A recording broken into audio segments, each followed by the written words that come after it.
म त पढेँ नि त सबै ठाउँमा पढेँ प्रतिष्ठानहरू पनि काम पनि जस्तै म यही काम गरेँ यही पढेँ होइन यहाँबाट पाटनमा काम गरेँ मैले पाटनको प्रतिष्ठानमा अहिले अर्को प्रतिष्ठानको त मैले लिडरसिप नै लिएँ त्यसपछि न्याम्समा मैले एमएस गरेँ बङ्गलादेशको निटर भन्ने छ निटर भनेको वर्ल्डको सायद सेकेन्ड सबभन्दा ठुलो अर्थोपेडिक फेलोसिप हो त्यहाँ चाहिँ मैले फेलोसिप गरेँ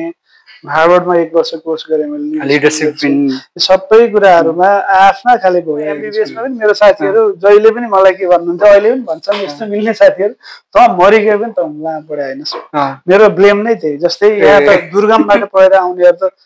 त्यो दुर्गम पढ्यो भन्ने तर पढाइ चाहिँ काठमाडौँमा हुन्छ भन्ने त्यसैको बिचमा म सोसियली चाहिँ एकदमै एक्टिभ थिएँ त्यो पिएसआरएन मेरो कोठाभित्र इस्टाब्लिस गरेको डाक्टर मधुर मेरो 1 ब्याच अगाडि 12मा घन्टौँ डिस्कसन गर्ने धेरै फिलोसफीका कुराहरू गर्थ्यौँ डिस्कसन गर्ने अब केही त गर्नु पर्यो सुरु भनेपछि पिएसआरएन हामी मेरो कोठाभित्र थियौँ 9 वर्षसम्म एकैजनाले चलाएको थियो तपाईँलाई याद छ नि होइन मेस अनि अहिलेसम्म 9 वर्षसम्म चेन्ज नै हुँदैन खाने खुवाउने चाहिँ यस्तो लो क्वालिटीको होइन अनि एकदमै डराउने फेरि चेन्ज गऱ्यो भने त मार्छन् यिनीहरू त के अरे त्यतिखेरको डन हुन् भन्ने हुन्थ्यो यस्तो पनि हुन्छ भनेर म र रमेश भाइ र म रमेश कौडेल सचिव म मेस कमिटीको अध्यक्ष भएर सब स्टुडेन्टहरू भेला गरेर त्यो गेट अगाडि त्यो बेलामा चेन्ज हुनुपर्छ भनेर चेन्ज गरियो र अब यो लाइफ वर्क अब कस्तो यो जस्तै त्यति बेला मलाई कहिले काहीँ लाग्छ कि यो सोसियली एक्टिभै एउटा पनि नभएर पढ्न मात्रै गराए त खुङ्खारै भइन्थ्यो भन्ने मलाई एकदम फिल हुन्छ होइन तर सकिन्न यो त्यसले इन्डिरेक्टली नजानी त पाराले अलिअलि डिस्टर्ब गरे हुँदो रहेछ जस्तो लाग्छ कि मलाई त्यो भएर त्यो प्रेसर के हुन्छ भने म अरू साथीहरू कन्टिन्युस एभ्री डे मजाले पढेर एक्जाममा अलिक कम स्ट्रेस हुने म चाहिँ एक्जामको 1 महिना अगाडिबाट सब छोडेर उनीहरूभन्दा 3 गुणा बढी टाइम लिएर मजाले पढ्ने भन्दा त्यो त अलिकति उल्टो काममा समान पहुँच हुनेछ भन्ने लेखा छ नि त कल्पना गर्नुहुन्छ मेरो म जन्मेको गाउँको एकजना मान्छेले पाउने स्वास्थ्य सेवा र काठमाडौँको बालुवाटारमा जन्मेका मान्छेले पाउने स्वास्थ्य सेवाको समानता छ त्यो कन्स्टिट्युसनमा लेखा छ नि अब त्यो इम्प्लिमेन्ट भएको छैन है त्यही कन्स्टिट्युसन लेखा छ इमर्जेन्सी सर्भिसहरू सबै फ्री हुने लेखा छ नेपालमा इमर्जेन्सी सर्भिस फ्री हुने भने कि त वीर अस्पताल होला कि गएर कुनै छेउछाउको कुनै राम्रो सरकारी अस्पताल होला अरू कुनै अस्पतालमा होला जस्तो लाग्दैन त्यो भएर सबभन्दा प्रब्लम भनेको चाहिँ सँगै जुम्लामा बसेर भने दाइ तपाईँको अहिले म्यासिभ हार्ट एट्याक भयो भने के गर्नुहुन्छ भनेर सोधेँ कि त्यतिकै गफमा रातो फेसो दाइ भाइ मसँग हामी त्यहाँ त के छ उपाय अब हेलिकप्टर आउँदैन अहिले रातभरि कति 12-13 घन्टा त हुन्छ भोलि बिहानै अर्ली मर्निङ हेलिकप्टर आए पनि भन्न सकिन्न मर्छौँ कल्पना गर्नु म 10 वर्ष कन्टिन्युस बसेँ त्यहाँ भइसक्यो मेरो होइन कुनै पनि दिन म होइन म जस्ता स्वयं फ्याकल्टीहरू हुनुहुन्छ अहिले त्यहाँ स्टुडेन्ट हुनुहुन्छ त्यहाँका जनता हुनुहुन्छ सबै बिरामी हुनुहुन्छ त्यो बेलुका हार्ट एट्याक आएर मरेका त कति छन् कि मेरो आँखाले नि देखेको छु भने अब यो इन्ट्रेस्टिङ भयो के भने डक्टर रोशन पोखरेल त्यसको 6-8 महिनामा उहाँको काठमाडौँमा हार्ट एट्याक पर्ने सम्भव छ त टाइपको पनि भयो मैले चाहेको मान्छे यो भिसी वैद्य हुन्थ्यो भन्ने खोजेको सिनियर प्रोफेसर कोही पनि राजी नभएछ भने जस्तो जेलसी कुरा गर्नुभयो यो नेपाल हो होइन म हिस्ट्रीमा यङ्गेस्टमै हो सायद यो मलाई लाग्छ यो अब दोहोरिने पनि छैन यो चाहिँ कसैले ब्रेक गर्न नसक्ने रेकर्ड हुन्छ एकदमै कन्फिडेन्ट थिएँ कि मैले एज अ भाइस चान्सलर मैले डेलिभर गर्न सक्छु जस्तो फिल गरेको थिएँ तर त्यति सहज भएन जसरी सोचेको थिएँ त्यो भएन नहुनुको कारण पनि तपाईँले भने जस्तो यो भाइ गयो भिसी भएर अब मेडिकल कम्युनिटी हो होइन अनि मैले भने जस्तै सहज त डेफिनेटली भएन स्ट्रङ अवरोध भयो नि एकजना प्रोफेसरले के कारण अवरोध भयो जस्तो उमेरका कारण पृष्ठभूमिका कारण धेरै कारणले यो समाजमा अवरोध किन गर्यो भनेर सोध्न चाहिँ त्यो अवरोध गर्नेलाई सोध्नुपर्छ हजुरले गर्नुभएको मलाई कस्तो लाग्छ भने मलाई चाहिँ एउटा यङ एजमै हुने पनि अवरोधको कारण हो जस्तो लाग्छ एउटा भने यो नलेज हो कसैलाई दुःख दिनु छ भने मुद्दा हाल्ने किन थाहा छ मुद्दा हालेपछि दुईटा कुरा हुन्छ के हुन्छ एउटा डेफिनेटली त्यो तपाईँ 100% जित्ने हुँदा पनि स्ट्रेस हुन्छ किन स्ट्रेस हुन्छ भन्दा यो कहिले पेशी छ कहाँ जानुपर्छ के हुने हो प्रेडिक्टेबल छैन जुडिसियरी प्रेडिक्टेबल छैन क्या देशमा दोस्रो पैसा खर्च हुन्छ कन्फर्म हुन्छ किन हुन्छ वकिल प्राइभेट वकिल राख्नु पर्यो उसले पैसा नदिए कि आफ्नो घरको दाहिरा भाइ वकिल हुनु पर्यो दाइ भाइलाई पनि फुर्सद हुँदैन कि चाहिँ पे गर्नु पर्यो तपाईँले एउटा स्ट्रेस अनावश्यक स्ट्रेस हुन्छ अर्को चाहिँ पैसा खर्च यो दुईटा कुरा हुन्छ नमस्कार सर स्वागत छ तपाईले आजको हाम्रो विशेष पोडकास्टमा कस्तो संयोग पनि जुर्यो कि फेरि तपाईले जुन ठाउँबाट आफ्नो एमबीबीएस र चिकित्सा शिक्षाको यात्रा सुरुवात गर्नुभएको थियो त्यही ठाउँमा त्यही उहाँकै गुरुकै कार्यकक्षमा हामीले पोडकास्ट रेकर्ड गर्ने मौका जुराएका छौँ कस्तो लागिरहेको छ आज हजुरलाई यहाँ धरानमा फेरि पनि पाइला टेक्दै गर्दा होइन एकदम म विराटनगर झरेर आएँ म र डगु विकास सँगै आयौँ त्यहाँबाट यहाँ पुग्दासम्म धेरै मेमोरीहरू गुड मेमोरिजहरू एकदम रिकलेक्ट गर्दै आयौँ म एकदमै धेरै पछि पिपिकाएजेस आउँदा गजब अनुभूति भएको छ एकदमै रिफ्रेस फिल भएको छ विगत लामो समयदेखि तपाईँले नेपालको चिकित्सा क्षेत्रमा धेरै योगदान पनि दिनुभयो र तपाईँको गाउँले जीवनभन्दा हुम्लादेखि सुरु गर्नुभयो र त्यहाँदेखि यहाँसम्मको यात्रा सुरुवात गर्दै गर्दा धेरै चुनौतीहरू पनि सामना अवश्य नै गर्नुभयो र यसका बिचमा हामीले धेरै यो पोडकास्टलाई एउटा डकुमेन्ट्री जस्तो बनाउने प्रयास गर्नेछौँ भर्खरै पनि तपाईँले एक कार्यकाल भिसी कर्णाली स्वास्थ्य विज्ञान प्रतिष्ठानलाई एउटा नयाँ उचाइमा पुर्याएर भिसीको कार्यकाल सकाएर अहिले अर्को कार्यकाल फेरि नदोरिने भनेर एउटा नयाँ उदाहरण पनि सेट गर्नुभएको छ होइन सर्वप्रथम त अब तपाईँको सुरुवाती चरणमा एउटा यात्रा गर्दै गर्दा बाल्यकाल तपाईँको कसरी बित्यो र प्राइमेरी एजुकेसन त्यसपछि कसरी चाहिँ +2 गर्नुभयो त्यति बेला के थियो अवस्था म त नेपालको अहिले पनि 77 डिस्ट्रिक्ट हुम्लामा जन्मिया हो हुम्ला पनि सिमीकोट सदरमुकाम भयो सिमीकोटबाट टाढा सर्केघाट भन्ने ठाउँ त्यहाँ अलमोस्ट पुरै छिटो हिँड्यो भने एक दिन हिँडेर सदरमुकाम पुग्ने ठाउँ हो आउट अफ हेड क्वार्टर भनौँ न हेड क्वार्टरभन्दा बाहिरबाट म पढेको म त्यहीँ नै पढेँ कम्प्लिटली एसएलसीसम्म त्यहीँ पढेँ म एकदमै इन्ट्रेस्टिङ छ कथाहरू हुम्लाको त्यतिखेर अहिलेको होइन कि त्यो बेला कति सालतिरको कुरा यो 41 साल हो जन्मेको 41 भनेपछि मैले जान्ने भएको भने 50 52 51 तिर याद छ मलाई के गरेँ कस्तो गरेँ भन्ने कुरा त्यो बेलाको हुम्ला भनेपछि त त्यो अहिले पनि मलाई नै कल्पना गर्छु ओहो यस्तो थियो है भन्ने हुन्छ भने अब त्यतिखेर त कस्तो थियो सबै हिसाबले तर त्यो स्कुल चाहिँ म पढाए स्कुल त्यो जिल्लाको सबभन्दा पुरानो स्कुल हो 2028 सालमा स्थापना भएको इन्ज्योति मावि भन्ने हो त्योभन्दा पहिला शारदा प्राथमिक विद्यालय भने मेरो गाउँ जो त्यो मेरो हाई स्कुलबाट आधा घन्टा माथि छ मेरो गाउँमै त्यहाँ 5 क्लाससम्म पढेँ त्यहाँबाट 6 क्लासबाट इन्ज्योति मावि भन्ने पहिलो माध्यमिक विद्यालय भन्नुभएको त्यहाँ पढेँ म खासमा तीनचोटि जति सिमीकोट आएको थिएँ म यहाँ काठमाडौँ पढ्ने भने मेरो ठुलो तिम्रो पढाइ धेरै राम्रो छ म सधैँ फर्स्ट आउँथेँ म 3 क्लासबाट एसएलसीसम्म थ्रु आउट फर्स्ट हो जिल्लाभरिमै फर्स्ट आउँथेँ सधैँ अनि तपाईँ राम्रो पढ्छस् काठमाडौँ पढाउनु पर्छ भने 3 चोटि आइरहनु म दाजुलाई सोध्नुपर्छ होइन सिमीकोटसम्म आएँ प्लेन पनि त्यतिखेर त हप्तामा एकचोटि आउने यस्तो खाले हुन्थ्यो कि कहिले प्लेन नआउने कहिले दाजुको केही काम नमिल्ने भएर म फर्केर गएको छु कि खास अनि त्यहीँ ब्याक टु त्यही स्कुल भएर पढेँ अनि एसएलसी दिएपछि म अस्कलमा एसएलसी जिल्ला फर्स्ट एसएलसी आएपछि काठमाडौँमा थुप्रो स्कुलहरूले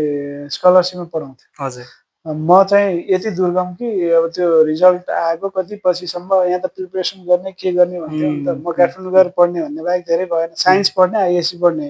कन्फर्म थियो तर कहिले पढ्ने के पढ्ने त ऊ थिएन अनि भएपछि काठमाडौँ आएर नोबल भर्खर खुलेको थियो कलेज भर्खर त्यही वर्ष खुल्यो सायद त्यसले 100% स्कलरसिप दिँदो रहेछ म 15 डेज ढिलो पुगेँ कि एडमिसन नभएपछि म अस्कलमा इन्ट्रान्स दिएँ त्यहाँ भर्ना भएर पढेँ पढेपछि अनि बिपिकेएचएसमा 2004 मा एमबिबिएस जोइन गरेँ मेरो घरमा कस्तो भने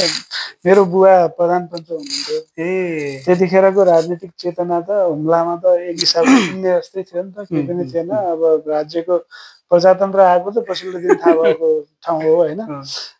थाहा थिएन अनि मेरो दाजु चाहिँ he was quite active socially सामाजिक चेतना चाहिँ हुनुहुन्थ्यो जमानामै उहाँ 8, 9, 10 क्लास चितवन आएर पढ्नु भएको अनि काठमाडौँबाट पढेर ब्याक टु हुम्ला गएर सामाजिक क्षेत्रमा एक्टिभ हुनुहुन्थ्यो त्यो भएर मेरो खासमा मेरो विशेष गरी पढ्नुपर्छ भन्ने बुवा आमा मेरो बुवा र आमाको चाहिँ पढाइप्रति एकदमै होइन बच्चाहरूले पढ्नुपर्छ गाउँमा त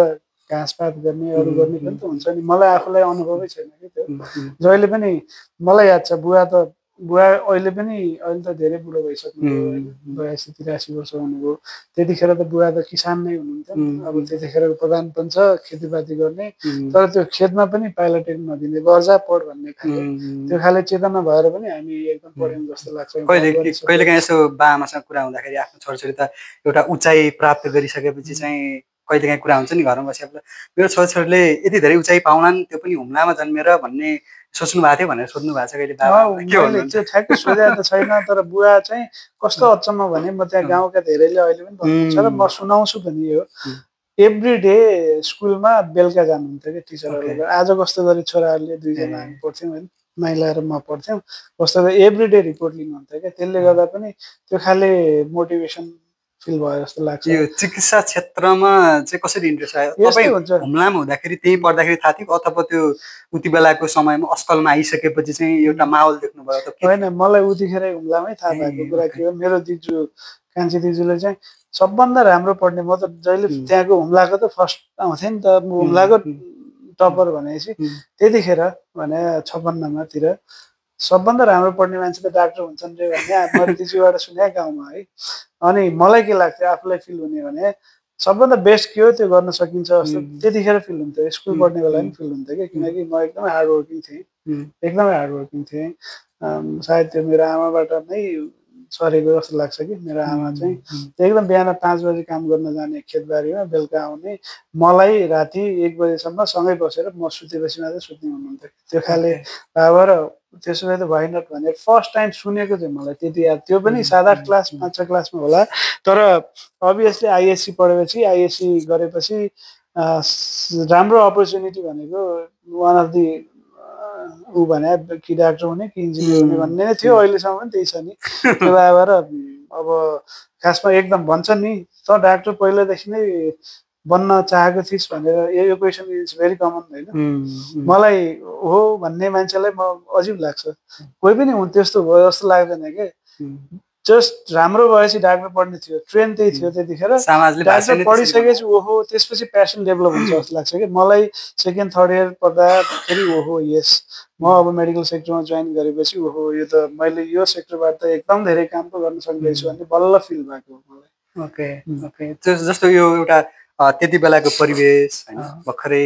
हजुरले त्यति बेला जनयुद्ध पनि चलिरहेको थियो होला होइन अनि जनयुद्ध चलिरहेको गाउँबाट आएको सरकारी स्कुलमा पढेको काठमाडौँमा आएर सङ्घर्ष गर्नु पर्यो त्यसपछि चिकित्सा सिस्टममा पनि सङ्घर्ष गर्नु पर्यो यो तपाईँको यो यात्राको दौरानहरूमा यो आफूलाई चाहिँ अध्ययनमा अब्बल बनाउँदै बनाउँदै बनाउँदै यहाँसम्म पाइलाहरू शिखर चढ्दै चढ्दै गर्दा के कस्ता कठिनाइहरू भोग्नुभयो होइन र यो किनकि तपाईँको यात्रा हामी जस्तो जो म जस्तो यङ्गस्टर हुनुहुन्छ यहाँ बसिरहेको भाइहरू उहाँ सबैको लागि एउटा प्रेरणाको स्रोत पनि हो त्यसको रूपमा काम गरोस् भन्ने आशयले मैले सोधिरहेको छु एकदम गजब हो यो त अब ठ्याक्क यो यात्रा जीवन यात्रा त अब यो हाम्रो 1 घन्टाको पोडकास्टमा एक्सप्लेन गर्न सम्भव पनि छैन तर धेरै ठाउँ धेरै अप डाउन होइन दुःख सुख होइन सङ्घर्षदेखि लिएर सफलता सबै छन् कहानी मिसिएको छ अब लामो त्यो एउटा गाउँबाट अहिले अब म त पढेँ नि त सबै ठाउँमा पढेँ प्रतिष्ठानहरू पनि काम पनि जस्तै म यही काम गरेँ यही पढेँ होइन यहाँबाट पाटनमा काम गरेँ मैले पाटनको प्रतिष्ठानमा अहिले अर्को प्रतिष्ठानको त मैले लिडरसिप नै लिएँ त्यसपछि न्याम्समा मैले एमएस गरेँ बङ्गलादेशको निटर भन्ने छ निटर भनेको वर्ल्डको सायद सेकेन्ड सबभन्दा ठुलो अर्थोपेडिक फेलोसिप हो त्यहाँ चाहिँ मैले फेलोसिप गरेँ हार्वर्डमा 1 वर्ष कोर्स गरेँ मैले लिडरसिप सबै कुराहरूमा आफ्ना खाले भोगाइहरू छन् होइन अब तर मेरो जीवनमा यी सबै भोगाइहरूसँग जोडिएको कुरा के हो भने मेरो एउटा मात्र फर्मुला भने हार्डवर्क गऱ्यो भने एभ्रिथिङ इज पोसिबल भन्ने मेरो एकदमै स्ट्रङ बिलिभ छ कि एकदमै विश्वास छ र त्यही पथमा हो म अहिले पनि स्टिल म त्यही कुरा आत्मविश्वासले हरेक कठिनाइहरूलाई बाधा अडचनहरूलाई जित्छ भन्ने त्यो आत्मविश्वास पनि यतिकै आउँछ जस्तो लाग्दैन मान्छेले हार्डवर्क गर्यो भने त्यतिकै आत्मविश्वास डेभलप हुन्छ जस्तो लाग्छ यो दौरानमा कहिले तपाईँले आउटसाइडर एज हुन्छ नि एउटा नेपालमा कस्तो भाष्य बन्छ भने एउटा कर्णालीको मान्छे होइन अस्ति कुनै एउटा नेताको भाषण पनि सुनेको थिएँ गणतन्त्र आउनुभन्दा पहिला चाहिँ कर्णालीको मान्छेले भात पनि खान पाएको अहिले कमसेकम भात खान पाइरहेछन् भन्ने भाषा होइन कर्णालीको मान्छे चाहिँ अलि हेप्ने भन्ने मान्छे होइन कहिलेकाहीँ अनि अर्को के भाष्य छ भने बोर्डिङ स्कुलमा पढेको सरकारी स्कुलमा पढेकोलाई भन्ने मान्छे होइन त्यो एउटा भाष्यको जुन निर्माण भइरहेछ नि त्यस्तो भाष्यमा तपाईँको यात्रामा आउटसाइडरको फिल गर्नुभयो यस डेफिनेटली अफकोर्स म हुम्लाबाट काठमाडौँ आएँ अस्कल पढ्दाखेरि मैले एउटा इन्टरभ्यू पढेँ एकदम इन्सपायरिङ कि म कसरी मेरो जीवन यात्रा सुरु भयो भन्नेमा म गरेपछि सकिन्छ भन्ने म सानैदेखि विश्वास गर्थेँ होइन त्यतिखेर यो माओवादी द्वन्द्व सुरु थियो युद्ध सुरु थियो भइसकेको थियो होइन बाबुराम भट्टराई डाक्टर बाबुराम भट्टराईको एउटा इन्टरभ्यू पढेँ मैले त्यो इन्टरभ्यू अस्कलको एउटा कुनै उसमा छापिएको थियो कि उहाँले चाहिँ एउटा कुरा भन्नुभएको थियो उहाँ चाहिँ गभर्मेन्ट स्कुलबाट पढायो नि त तपाईँलाई थाहा छ छैन गोर्खाको सरकारी स्कुलमा पढाएको मान्छे हो उहाँ चाहिँ चप्पल लाउनुहुन्थ्यो अरे होइन इन्टरभ्यूमा त्यतिखेर पढाएको इन्टरभ्यू मलाई एकदमै इन्सपायर गराए इन्टरभ्यू हो क्या त्यो चप्पल लाउने उहाँको पछाडि चाहिँ आफू अगाडि हिँड्थ्यो अरे पातलो दुब्लो बाहुनको छोरो होइन पछाडि चाहिँ सेन्ट जेभियर्स त्यतिखेर जेभियर्सबाट पढेर आएकाहरू अब इङ्ग्लिस पनि नेक्स्ट लेभलको हुने भयो त्यही बेलै पनि होइन उहाँ चाहिँ गाउँबाट आएको यो बाहुनले यसलाई राम्रोसँग बोल्न जान्दैन कसरी फर्स्ट गरेछ फर्स्ट आएछ बोर्ड फर्स्ट भएछ यसलाई अब देख्छ यसले देखाइदिन्छु भनेर यसरी बोल्थ्यो अरे होइन अनि एक्जाममा उहाँको इङ्ग्लिसमा पनि सिनियरभन्दा हाइएस्ट आयो अरे अङ्ग्रेजीमा पनि उनीहरूभन्दा सेन्ट जेभियर्स पढायोभन्दा बढी आएपछि त्यसपछि उनीहरू बोल्न छोडे भनेर उहाँले भन्नुभएको थियो कि त्यो वास्तवमा म जस्तो हजारौँ होइन लाखौँ जो गाउँबाट सरकारी स्कुलबाट पढेर आउने स्टुडेन्टहरू हुनुहुन्छ नि उहाँहरूको लागि प्रेरणादायी हुन्छ जस्तो लाग्छ कि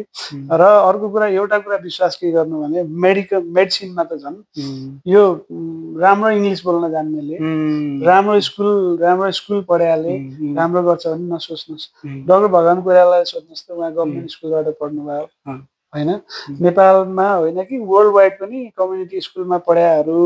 मेहनत यो जेनरलाइज गर्न हुँदैन होइन अब कोही चाहिँ इभन प्राइभेटबाट पढाए पनि धेरै राम्रो गर्नेहरू हुनुहुन्छ कोही गभर्मेन्टबाट गरे पनि एक्स्ट्राअर्डिनरी गरे हुन सक्नुहुन्छ इट डिपेन्ड्स के होइन तर जस्ट योभन्दा माथिल्लो स्टेपको लागि बेस के चाहिने हो त्यो बेस म्याटर्स के जस्तै एमबिबिएस इन्ट्रान्ससम्म तल स्कुलको एजुकेसनले म्याटर गर्थ्यो भने एमडीमा एमबिबिएसको बेसले म्याटर गर्छ त्यो भएर बेस चाहिन्छ तर बेस भने कुनै स्कुलले दिने अथवा कोही टिचरले दिने होइन आफै पनि बेस राम्रोसँग बनाउन सकिन्छ जस्तो लाग्छ मलाई ओके यो दौरानमा र अनि त्यो भोगाइको कुरा गर्नुभयो नि आउटसाइडरको कुरा मलाई पनि त्यो फिल भएको मैले त इभन अहिले पनि त्यो कुराले कहिलेकाहीँ घचिटिरहेको अहिले त पटक्कै गर्दैन अब म त्यतिखेर पनि म एमबिबिएसमा पनि मेरो साथीहरू जहिले पनि मलाई के भन्नुहुन्थ्यो अहिले पनि भन्छन् यस्तो मिल्ने साथीहरू त मरिगयो पनि त हुँला पढाइ होइन मेरो ब्लेम नै त्यही जस्तै यहाँ त दुर्गमबाट पढेर आउनेहरू त त्यो दुर्गम पढ्यो भन्ने तर पढाइ चाहिँ काठमाडौँमा हुन्छ भन्ने हुन्थ्यो नि त मलाई चाहिँ मेरो मिल्ने साथीहरू त होइन जब कि मैले एसएलसी पछि म प्लेन चढेर नेपाल जाँदै आएको छु होइन विश्वास नगर्ने खाले के अनि कसरी त्यो सम्भव यस अब त्यो ट्यालेन्ट भन्ने कुरा इनबर्न केही पनि हुँदैन क्या it's all because of hard work गर्ने हो भने सबै कुरा अब यहाँ मेरो ब्याचमा टपर त हाम्रो अझै थियो उता महोत्तरीको गभर्मेन्ट स्कुल पढायो बिपी स्कुल गोल्ड मेडलिस्ट अहिले विराटनगरको बेस्ट रेडियोलोजिस्ट छ एम्सबाट पढेर आयो गभर्मेन्ट स्कुल पढायो जनकपुर महोत्तरीमा गाउँमा भनेपछि त्यो कुरालाई धेरै म्याटर गर्दैन तर डेफिनेटली हो यो म त्यही भएर इक्विटीका कुरा समताका कुरा सोसियल इन्क्लुजनका कुराहरूमा एकदम गहिरो विश्वास किन पनि गर्छु भने म त्यो कम्युनिटीबाट आएको जुन कम्युनिटीमा अहिले पनि शिक्षाको एक्सेस क्वालिटी हेल्थको सर्भिसको एक्सेस अझै पनि छैन नि त पुगेको छैन त्यो भएर यस्तो फिलिङ्सहरू जस्तै म फोर्थ इयरमा पढ्ने बेला म फोर्थ होइन फाइनल इयर आइरहनु हो म भुलेँ है ठ्याक्कै इन्टर्न हो कि फाइनल इयर के मधेस आन्दोलन चलाएको थियो कि म बिबिकेएसएसमा थिएँ बिबिकेएसको साथीहरू त्यतिखेर यहाँ त पोलिटिक्स भन्ने पी पनि सुन्नु पर्दैन नि हुन्थेन अहिले आइरहनु हो अनि त्यतिखेरै पनि चन्दा दिने हाइएस्ट चन्दा त्यही हाइएस्ट भने 1,000-1,500 थाहा छैन मलाई यति कति दिने म थिएँ कि किन मलाई त्यो खाले फिलिङ्स थियो त्यो डिस्प्यारिटी हुन्छ नि समाजमा विभेद भन्ने कुरा नभइदियो हुन्थ्यो हुन्न छ तर हुन्न भन्ने एकदम स्ट्रङ फिलिङ छ मलाई त्यो बाबाहरू जस्तै कर्णालीका मान्छेलाई पाखे मधेसका मान्छेलाई मधेसी होइन धोती अनि यस्तो खाले दलितलाई यो अछुत भनेर हेर्ने यो खाले समाजमा यति त रियालिटी हो तर यो चाहिँ हुन्न भन्ने हो मेरो एकदम गहिरो विश्वास छ र म आफै पनि हुम्लाबाट पढेर आएको हुम्ला भने त त्यो खाले कम्युनिटी हो जो चाहिँ पछि परेको छ नि त अहिले पनि पछि परेको छ त्यो भएर अहिले त डेफिनेटली मलाई ट्रुली स्पिकिङ मलाई चाहिँ कसैले भन्छ जस्तो पनि लाग्दैन र मलाई भने पनि त्यो रमाइलो लाग्छ होइन किनकि सबैको स्ट्रेन्थ मलाई थाहा छ तर मैले पढ्ने दौरानमा स्पेसली आइएससी पढ्दा यहाँ फर्स्ट इयर पछि त भएन सुरुमा पढ्दा डेफिनेटली हामीसँग त बोर्ड फर्स्टहरू बोर्ड सेकेन्डहरू यहाँका बेस्ट इन्स्टिट्युसनमा स्कुलहरूमा पढाए स्टुडेन्टहरू आउने हुन्थ्यो नि त त्यो हिसाबले धेरैचोटि लाइफमा फिल भएको छ र त्यो फिलिङ्स भनेको फेरि त्यहीँबाट उठ्ने हो कि त्यो फिल्मले नै अझै ऊर्जा भर्न डेफिनेटली ऊर्जा भर्छ कि त्यो त्यस्तो खाले फिलिङ्सहरूबाट तपाईँहरू पछाडि हट्नुभयो भने जीवन पछाडि हट्ने हो त्यसलाई ऊर्जाको रूपमा लिएर अगाडि बढियो भने डेफिनेटली धेरै खाले एचिभमेन्टहरू गर्न सक्ने जस्तो लाग्छ यो कुरालाई हामी जोड्दै गर्दै हामी जस्तो तपाईँले कर्णालीको कुराहरू पनि गर्नुभयो र त्यही फिलिङले गर्दाखेरि तपाईँले बिपिकेएचएसमा एमबिबिएस सकाइसकेपछि र नाम्चीबाट एमडी सकाइसकेपछि अर्थोपेडिकमा कर्णाली जान खोज्नु भएको हो होइन मेरो यो कर्णाली जाने कथा त यस्तो छ एमबिबिएस पढियो अनि त्यसपछि अर्थ पढियो म चाहिँ Karnali academy of health sciences ठ्याक्कै इस्टाब्लिस भयो नि त 2011 भयो भएकै वर्ष मैले मास्टर्स जोइन गरेँ त्यो इन्स्टिट्युसनमा नै गर्छु त्यो भनेको बेस्ट प्लेटफर्म हो त्यो क्षेत्रको लागि गर्ने सोचेर नै म गएको हो खास यदि त्यो इन्स्टिट्युसन बन्थेन इस्टाब्लिस हुन्थेन भने म फरक वेले जान चाहिँ जान्थेँ कर्णालीमा मलाई एकदम कस्तो भने जस्तै हुम्लै पढेर फर्स्ट एमडी गर्ने त म नै हो होइन त्यो जिल्लामा त्यो भएर त्यो खाले म जुन कम्युनिटीबाट आएँ त्यो कम्युनिटीलाई दिनपर्छ भन्ने त मेरो त्यो थियो एकदम भित्रबाट नि त्यो सोच थियो त्यही सोचले काम गरे जस्तो लाग्छ अब म त इन्ट्रेस्टिङ नेपाल सरकारको 8औं र 9औं दुईटै स्थायीमा ओपनमा मैले निकालेर ट्रमामा पोस्टिङ थियो मेरो अनि मैले भने म जुम्ला जान चाहन्छु पठाइदिनु पर्यो भन्दा के चौधरी मन्त्री हुनुहुन्थ्यो उहाँले चाहिँ यो प्रतिष्ठानमा सरकारी जागिरी पठाउन मिल्दैन भनेपछि एक पेज ह्यान्ड रिटन फर मैले यो गाडीले जान चाहन्थेँ तपाईँले जान दिनु भएन तपाईँको जागिर तपाईँ फिर्ता लिनुहोस् भनेर म अनि अहिले म 11औं त हुन्थ्यो होला 12मा हुन्थ्यो होला तर म अहिले त्यो छैन किनकि म आफै रेजिग्नेसन दिएर जुम्लाको थाई हो म अहिले त्यहाँको स्थायी बाटो आफै चाहिँ निर्माण गर्नुभयो तपाईँले म चाहिँ अब यो सकिन्छ जहिले पनि निकाल्न सकिन्छ नि होइन मेहनत गऱ्यो भने त्यो गाह्रो छैन नि तर अब त्यो त्यहाँ गएर कन्ट्रिब्युट गर्ने मेरो एकदमै भित्रैबाट त्यो उत्कट इच्छा थियो कि त्यसले काम गरे हो तपाईँले त्यो अब क्षेत्रमा काम गर्दै गर्दा र तपाईँको अब बिपिकेएचएसमा पढ्दै गर्दाखेरिको त्यो रमाइलो चाहिँ दुःख सुख अनुभव साथीसँगको रमाइलो र हामीले के सुन्न आउँछ भने अहिले कुरा गर्दा तपाईँले यहाँ धेरै संस्थाहरू पनि स्थापना गर्नुभयो पिएसआरएन होइन अहिले सुन्दा 62-63मा त्यति बेलाको मतलब जनआन्दोलन हुँदाखेरि चाहिँ तपाईँहरू चाहिँ विराटनगर जानुहुन्थ्यो अरे आन्दोलन गर्न भन्ने कुरा पनि हामीले सुन्छौँ के कस्तो सत्य हो यो गजब भावी विकास ब्रदर र म सँगै आउँदा यस्तो रिकल भयो होइन मैले त्यहाँ उता के अरे तरहरामा बसेर तपाईँलाई ढिलो गरायौँ त्यहाँ बसेर हामीले ऊ खायौँ सेकुवा खायौँ कि त्यो त पहिलाको त रिन्यू गर्नु पर्यो भनेर होइन पहिला त्यही ठाउँमा खान्थ्यौँ ठ्याक होइन लामामा खान्थ्यौँ लामा भन्ने थियो तर यता गुरुङ भन्ने राम्रो बनाएर त्यहाँ खायौँ एडभर्टाइज गरे जस्तो होइन अनि यस्तो मेमोरीहरू छ हेर्नुहोस् होइन भने नि बिपिकेएचएस अहिले पनि बिग्रिया भत्क्या भन्ने जुन आइरहेको हुन्छ त्यस्तो त ठ्याक्कै लाग्दैन यो पोडकास्ट अझै लम्ब्याम तर त्यो मेमोरी चाहिँ हामी खासमा सुन्न चाहन्छौँ लाग्दैन तर मैले चाहिँ त्यो बिपिकेएचएसको जुन गोल्डन एरा थियो नि त्यो म पढ्दाखेरिको गोल्डन एरा थियो कि बिपिकेएचएसको जे कुरा पनि राम्रो के त्यो राम्रो फिलिङ्स आउँछ कि मलाई यहाँ आउँदाखेरि भित्र छिर्दाखेरि त्यहाँ अर्को एउटा छुट्टै बिल्डिङ देखियो त्यो बिल्डिङ मलाई खासमा ट्रुली स्पिकिङ मन परेन क्या मलाई त पुरानै त्यो जहाँ जहाँ छ नि ठिक्क लिमिटेड बिल्डिङहरू ओपन स्पेस धेरै त्यो भएको विवेक सम्झना आउँछ होइन म खासमा सोसियली पनि एकदम एक्टिभ थिएँ त्यतिखेर पनि म हार्डवर्किङ त एकदम थिएँ मलाई याद छ कि म फाइनल सेमेस्टरमा पढ्दाखेरि 9th सेमेस्टरमा यहाँ दुई ठाउँमा र यहाँ इरिदीमा हल्का प्रेसर सोर डेभलप होला जस्तो गरेर घाउ नै सुपरफिसियल डेभलप भएको थियो त्यो बसेर कि कुर्सीमा बसेर मात्र पढ्ने कि त्यो पिल्लो लिएर ओछ्यानमा कन्टिन्युस भने त्यो आई थिङ्क 19-20 आवर्स हो म थोरै अहिले पनि 4 घन्टै हो सुत्ने म त्यतिखेर त अझ कम सुत्थेँ होइन एकदम हार्डवर्किङ थियो तर त्यसैको बिचमा म सोसियली चाहिँ एकदमै एक्टिभ थिएँ त्यो पिएसआरएन मेरो कोठाभित्र इस्टाब्लिस गरेको डाक्टर मधुर बस्नेत डाक्टर मधुर मेरो एक ब्याच अगाडि बाह्रमा घन्टौँ डिस्कसन गर्ने डिस्कसन धेरै फिलोसफीका कुराहरू गर्थ्यौँ डिस्कसन गर्ने अब केही त गर्नु पर्यो सुरु भनेपछि पिएसआरएन हामी मेरो कोठाभित्र मेरो एक ब्याच यहाँ त सिनियर जुनियर डेफिनेटली हुने नै हो मेडिकल उसमा उहाँ चाहिँ प्रेसिडेन्ट म भाइस प्रेसिडेन्ट हाम्रो मेरो एकदम मैले माया गर्ने भाइ अहिले प्राविधिक स्वास्थ्य विज्ञान प्रतिष्ठानको डिरेक्टर हुनुहुन्छ रमेश कँडेल उहाँ सचिव भनेर मेरो कोठाभित्र बनायौँ फर्स्ट एक वर्ष ट्रेनिङ थियो होइन एक वर्ष गयो सेकेन्ड टेन्युर म प्रेसिडेन्ट भएँ म प्रेसिडेन्ट हुँदा त्यतिखेर त्यो हल्दीबारीमा लाइब्रेरी खोलेको थियौँ त्यहाँ तपाईँहरूले सुन्नु भएको चाहिँ छैन अहिले जानुभयो भने त्यहाँ लाइब्रेरी हल्दीबारी लाइब्रेरी मागेर किताब काठमाडौँबाट कलेक्ट गरेर लाइब्रेरी खोल्यौँ अनि साउथ एसियाको क्लाइमेट चेन्ज कन्फरेन्स गऱ्यौँ म प्रेसिडेन्ट थिएँ त्यति बेलाको समय त्यो बेला बङ्गलादेश बङ्गलादेश र इन्डियाको स्टुडेन्टहरू आउनु भएको थियो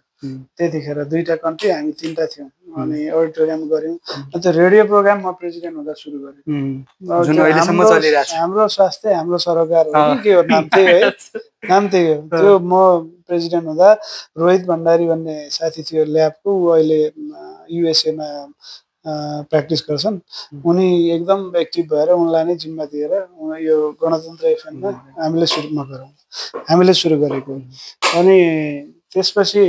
पिएसआरएनबाट एकदम हाम्रो मिटिङ पोइन्ट चाहिँ त्यो मन्दिर थियो अहिले के छ थाहा छैन अहिले पनि त्यही हो है अहिले पनि त्यही मन्दिरमा हरेक क्लबको मिटिङ त्यही हुन्छ अफिस कसैको छैन अफिस कहिलेकाहीँ हुन्छ हामी कहिलेकाहीँ तालसा लाग्छ हाम्रो अफिस कहिलेकाहीँ चाहिँ क्वायर कोही थिएन एडभाइजर कोही पनि थिएन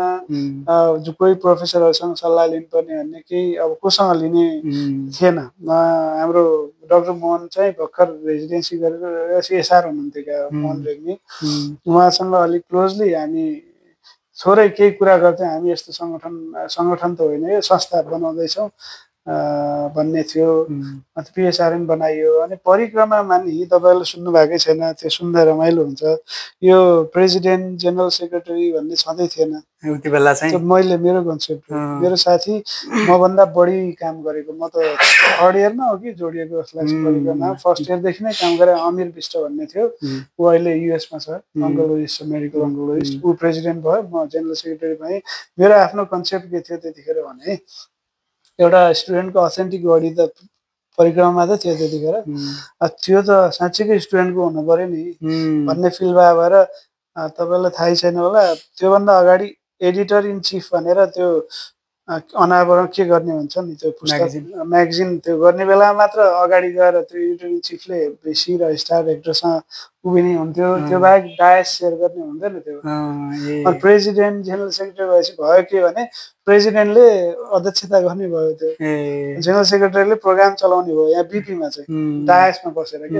एक्जिक्युटिभ सर्भिस त्योपछि सुरु भएको तपाईँले परिक्रमा हिस्ट्री हेर्नुहुन्छ भने मेरो ब्याचबाट हामीले प्रेसिडेन्ट जेनरल सेक्रेटरी भनेर त्यसरी डिभाइड गरे अनि आन्दोलन पनि मैले त भुलिसकेको रहेछु म ब्रदर हाम्रो विकास सरसँग अर्को पोडकास्ट रेकर्ड गर्नुपर्छ उहाँ त अर्को एउटा मैले मेरो लाइफमा भेटेको अर्को सिक्न पर्ने के लेसन सिक्न पर्ने मान्छे हो त्यही त अनि मधुर ब्रदर हाम्रो त्यतिखेर को थियो मैले त भुलेँ धेरै हुनुहुन्थ्यो एक्टिभ साथीहरू त्यो बेला ज्ञानेश्वर राई अहिले नर्वेमा छन् अनि रमेश कँडेल भूषण थियो त्यो बेला एक्टिभ भूषण भट्टराई अहिले उता दमक तिर कता राम्रो गर्नुभएको छ उहाँले। अनि हामी 4-5 जना थियौँ, गणतन्त्रको बेला थियो। हामीमा डेफिनेटली त्यो खालि अवेरनेस थियो। सेतो कोटमा विराटनगर होइन उता छाता चोकमा मैले भाषण गरेको याद छ। त्यो छाता चोकमा त्यो बेलामा मलाई डर भन्दा नि यो आफ्नो एउटा ऊ हो रेस्पोन्सिबिलिटी हो जस्तो थियो क्या। यो मेरो मेरो जिम्मेवारी हो भन्ने फिल हुन्थ्यो। त्यतिखेर चाहिँ अब कतिलाई मन पर्थ्यो कतिलाई मन पर्थेन होइन, तर हामी एकदमै एक्टिभ थियौँ। अनि अर्को इन्ट्रेस्टिङ कुरा तपाईँहरूले यो मेस छ नि, यो स्टुडेन्ट मेसहरू 9 वर्ष भएको थियो। 9 वर्षसम्म एकैजनाले चलाएको थियो, तपाईँलाई याद छ नि होइन मेस। अनि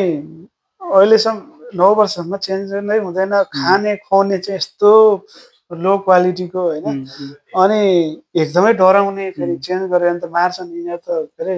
त्यतिखेरका डन हुन् भन्ने हुन्थ्यो। यस्तो पनि हुन्छ भनेर म र रमेश भाइ र म, रमेश कँडेल सचिव, म मेस कमिटीको अध्यक्ष भएर सब स्टुडेन्टहरू भेला गरेर त्यो गेट अगाडि त्यो बेलामा चेन्ज हुनुपर्छ भनेर चेन्ज गरियो। चेन्ज गरेपछि एकजना अङ्कल हुनुहुन्थ्यो, पोदार अङ्कल, बित्नु गऱ्यो बिचरा, अहिले लामो गर्नुभयो पोदार अङ्कल। उहाँले त होइन होला कसैले लायो होला, बाहिरका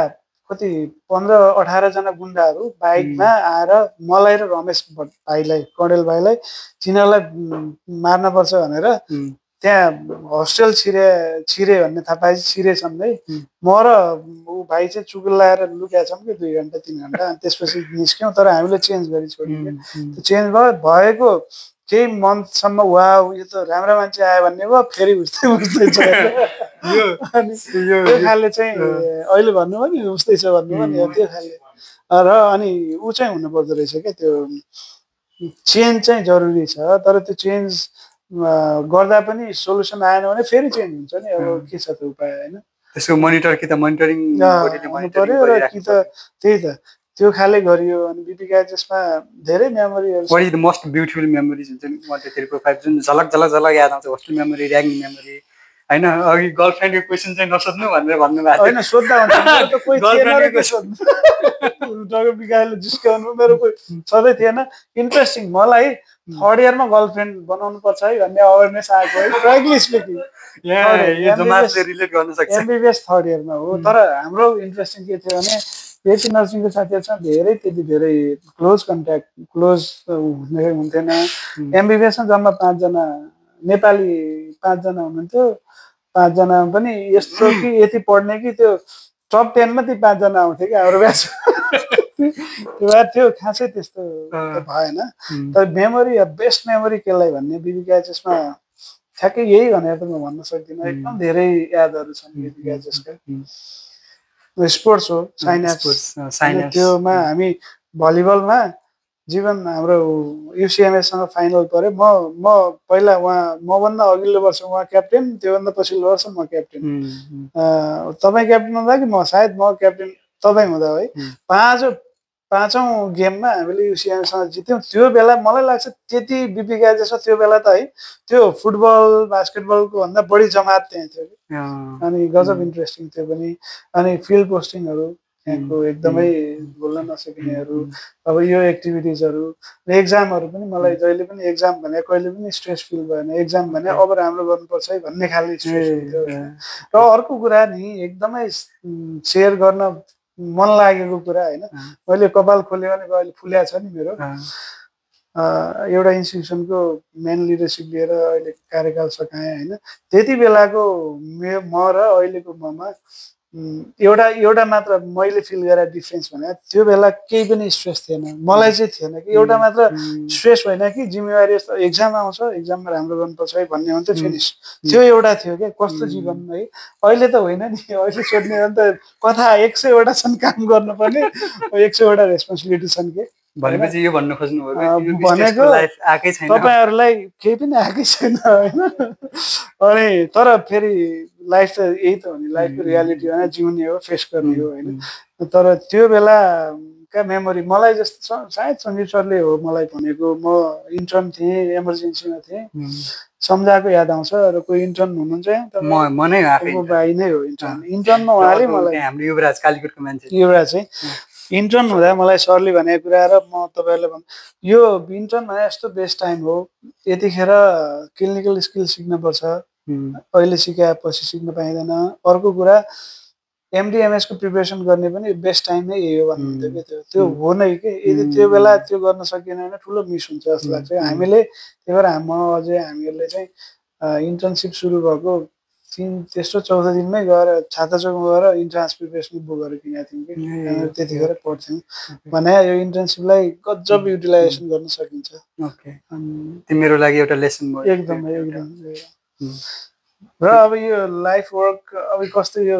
जस्तै त्यति बेला मलाई कहिले काहीँ लाग्छ कि यो सोसियली एक्टिभै एउटा पनि नभएर पढ्न मात्र गराए त खुङ्खारै भइन्थ्यो भन्ने मलाई एकदम फिल हुन्छ होइन। तर सकिन्न यो त्यसले इन्डिरेक्टली नजानी त पाराले अलिअलि डिस्टर्ब गरे हुँदो रहेछ जस्तो लाग्छ कि मलाई। त्यो भएर त्यो प्रेसर के हुन्छ भने म अरू साथीहरू कन्टिन्युस एभ्रिडे मजाले पढेर एक्जाममा अलिक कम स्ट्रेस हुने, म चाहिँ एक्जामको 1 महिना अगाडिबाट सब छोडेर उनीहरूभन्दा 3 गुणा बढी टाइम लिएर मजाले पढ्ने भन्दा त्यो त अलिकति उल्टो भयो नि त। त्यो खाले चाहिँ मलाई त्यो फिल हुन्छ कि यदि यो सोसियली एक्टिभ थिएन भने अझ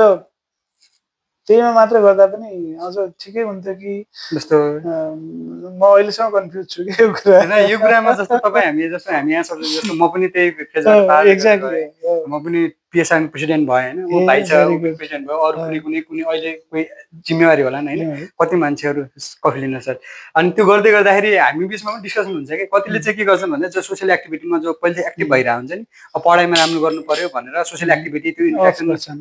पुरै छोडेर लाइब्रेरी मात्रै बस्ने, इन्ट्रेक्सन कम गरिदिएको, त्यो हुन्छ नि क्लबमा लाग्दाखेरि त्यो पनि देखिएको। अनि आफूलाई पनि कहिले काहीँ 2-4% त अलिक बढी नै आउँथ्यो होला नि जस्तो पनि लाग्यो। तर 2-4% त्यता अलिक कम आएर अन्य कुराहरूमा हाँगाबिङ्गाहरू अलिक स्ट्रङ बनाएर गर्नु त्यो अलि कमजोरी होइन। कमजोरी डेफिनेटली होइन, इट डिपेन्ड्स। हेर्नुहोस् तपाईँको लाइफको प्रायोरिटी के हो नम्बर 1 एउटा। अर्को कुरा सोसियली एक्टिभ हुँदैमा एकाडेमियामा कमजोर हुन्छ भन्ने त डेफिनेटली होइन, हुँदै होइन। तर एक्सटेन्सिभ हुन भएन भनेको आफ्नो करियर, आफ्नो मेन काम त राम्रो पढ्ने, राम्रो आउटपुट ल्याउने, भोलि राम्रो सब्जेक्ट इनरोल हुने, राम्रो युनिभर्सिटीमा जाने नै हो नि त। त्यसलाई डिस्टर्ब हुने गरेर सोसियली एक्टिभ हुनु भएन। अदरवाइज डेफिनेटली हामी त डाक्टर भने, चिकित्सक भनेकै एउटा सोसियल स्टेटस हो कि, त्यो भएर यो त नराम्रो त डेफिनेटली होइन नि। ब्यालेन्स गर्न सक्नुपर्छ, त्यो ब्यालेन्स गर्ने भनेकै कला हो। म त्यसमा अलिकति कमजोर छु। म चाहिँ एउटा केही रेस्पोन्सिबिलिटी दियो भने जीवन सकिन्छ, तर त्यो पछि लागिराख्छु कि त्यो चाहिँ छ एउटा डेडिकेटेड हुन्छ नि, एउटा काममा बेसरी लाग्दा अर्को बोल्न सक्ने, त्यो चाहिँ कमजोरी हो। त्यो सबै ब्यालेन्स गर्न सक्नुपर्छ। ओके, त्यो हामी सबैको लागि एउटा लेसन पनि होला होइन, कफी लिँदै गर्नुहोस्। अर्को कुरा मैले तपाईँलाई जोड्न आँटेको भने जस्तो हामी अहिलेको स्टुडेन्ट फेजमा हुँदाखेरि किताबी कुराहरू सबै गाइडलाइनहरू यताउता पढिन्छ। तपाईँले त यहाँदेखि सहरदेखि गाउँसम्मको अरू कर्णालीको विकट दूरदराजसम्मको स्वास्थ्य सेवाहरू देख्नु भएको छ। यो किताबी पढाइ अनि त्यसपछि र त्यसमा स्ट्यान्डर्ड त हाम्रो त्यो बेसलाइन हाइएस्ट लेभल चाहिँ किताब नै होला, तर त्योभन्दा जुन दूर दराजसम्मको स्वास्थ्य अवस्था हरेक कुराले फरक पार्छ होला। त्यो कुराहरूमा चाहिँ किताबी कुराहरू र बाहिरी प्र्याक्टिसमा के कस्तो फरक पाउनु भयो? होइन, हेर्नुहोस्, यो बुक त डेफिनेटली बुक नै हो, पढ्नु नै पर्छ। नलेज इज इम्पोर्टेन्ट होइन। त्यो त फर्मुला नै त्यही हो, फर्मुला नै त्यही हो। म्यानेजमेन्ट पनि, म्यानेजरल स्किल पनि पढेरै थाहा हुने जस्तो लाग्छ। गरेर डेफिनेटली थाहा हुन्छ, गरेर थाहा हुनेलाई एक्सपिरियन्स भन्ने भयो होइन। पढेर थाहा हुने भने त्यो नलेज गर्ने कुरा हो। अनि दुइटैलाई काउन्ट गर्नुहुन्छ भने नलेज नै इम्पोर्टेन्ट हो फेरि। जस्तै हामी अब मैले अरूलाई बायस भएर भने होइन, बिबिकेएचएस ग्रेजुएट र अरू कहीँ कतैका मैले कहीँ इङ्गित गरिनँ। अरू भोलि अब यहाँबाट अहिलेसम्म तपाईँहरूले बिबिका मात्र देख्नु भएको छ स्टुडेन्ट होइन, पास आउट भइसकेपछि दुनियाँका स्टुडेन्ट, नेपालका अरू मेडिकल स्कुलका, अमेरिकाका त यहाँ आएको छैन होला, बङ्गलादेशका, चाइना, रसियातिर पढाएर देख्नुहुन्छ होइन। धेरै जसोमा मलाई लाग्छ त्यो किताबै पढाए भएर होला सायद, अथवा त्यो हाम्रो करिकुलम नै त्यसरी डिजाइन गरे भएर होला बिबिकेएचएसको होइन। अनि त्यो यस्तो इनडेप्थ नलेज हुन्छ हरेक कुरामा, त्यसले एकदमै धेरै हेल्प गर्छ। म एक्जाम्पल भन्छु है, म लोकसेवामा दिने भन्ने मेरो इन्ट्रेस्ट थियो कि त्यतिखेर। म यहाँ गाइनेमा आउजब गरेको थिएँ, गरेको तेस्रो चौथो महिनामा म एक्लै त्यतिखेर मोटरसाइकल किनेको थिएँ, एक्लै धनकुटामा एक्लै बाइक लिएर लोकसेवाको 8औँ तह भरेको छु कि मैले। अनि भरेँ, तर त्यो के जनजातिको कोटा मिलेन भनेर मुद्दा पर्यो, त्यो अफ दिन पाइएन क्या। त्यो पछि धेरै वर्षपछि मैले एमएस अर्थोपेडिक्सको सेकेन्ड इयर हुँदाखेरि मेरो वाइफ चाहिँ अब 8औँ तह उठाएको एमबिबिएस पास गरेको, उसले जाँच दिन पर्ने थियो, खुल्यो लोकसेवा 83 सिटमा खुलेपछि उसले त दिने नै भयो। मेरो वाइफले दिएपछि तिमी दिन जाँदा म पुर्याउनै पर्छ, म पनि दिएछु, मैले दिन पाएन भने है। अनि म रेजिडेन्सी गरिरहेको थिएँ अर्थोपेडिक्स न्याम्समा, उसलाई पुर्याउन गएको मैले एउटा त्यो इम्युनाइजेसन स्केड्युल कि के हेरेँ 10 मिनट भन्दा 11 मिनट प्रिपेयर गरेको छैन। अब मेरो 1800 जना थिए त्यतिखेर दिने, मेरो 63मा नाम निस्क्यो है। त्यो निस्किने कारण के थियो भने यो यस्तो क्वेसनहरू थियो कि जस्तै एक्युट एब्डोमेन कसरी म्यानेज गर्छु भनेर लेखेको थियो। मलाई यहाँ शैलेश सरले पढाएको एक्युट एब्डोमेनको फोटो, त्यो सबै क्वाड्रेन्टमा हुने कजहरू जति सबै याद थियो त्यही बेला, कति वर्ष अगाडिको, त्यो त पढेर याद भयो नि त। अनि पोस्ट पिपिएचको म्यानेजमेन्ट आएको थियो, कल फर हेल्प भन्ने नम्बर 1 गाइनेमा सरले पढाएको, ध्रुव सरले पढाएको याद थियो। म त्यतिखेर याद थियो, मलाई 4 वर्ष पढ्नै परेन। त्यहाँबाट लिएर भयभरका मलाई त्यो मेमोरी थियो। त्यो भने त बेस्ट हो नि त, यहाँको करिकुलम, यहाँको जसरी त्यो त्यो एकदम कन्सन्ट्रेटेड एकाडेमिक्स छ नि त यो त होइन हाम्रो, त्यसले एकदमै फाइदा चाहिँ गर्छ कि। भोगाइहरूले मात्रै हेल्प गर्दैन जीवनमा, पढाइ र नलेजले पनि हेल्प गर्छ, मलाई त्यस्तो लाग्छ। त्यो भएर त्यो कि त बुकै हो हेर्नुहोस् है, जति जल्दी त्यो कुरामा चाहिँ एकदम त्यो अरू कुरा चाहिँ सिक्दै गइएला परिस्थिति अनुसार। पुरै छैन।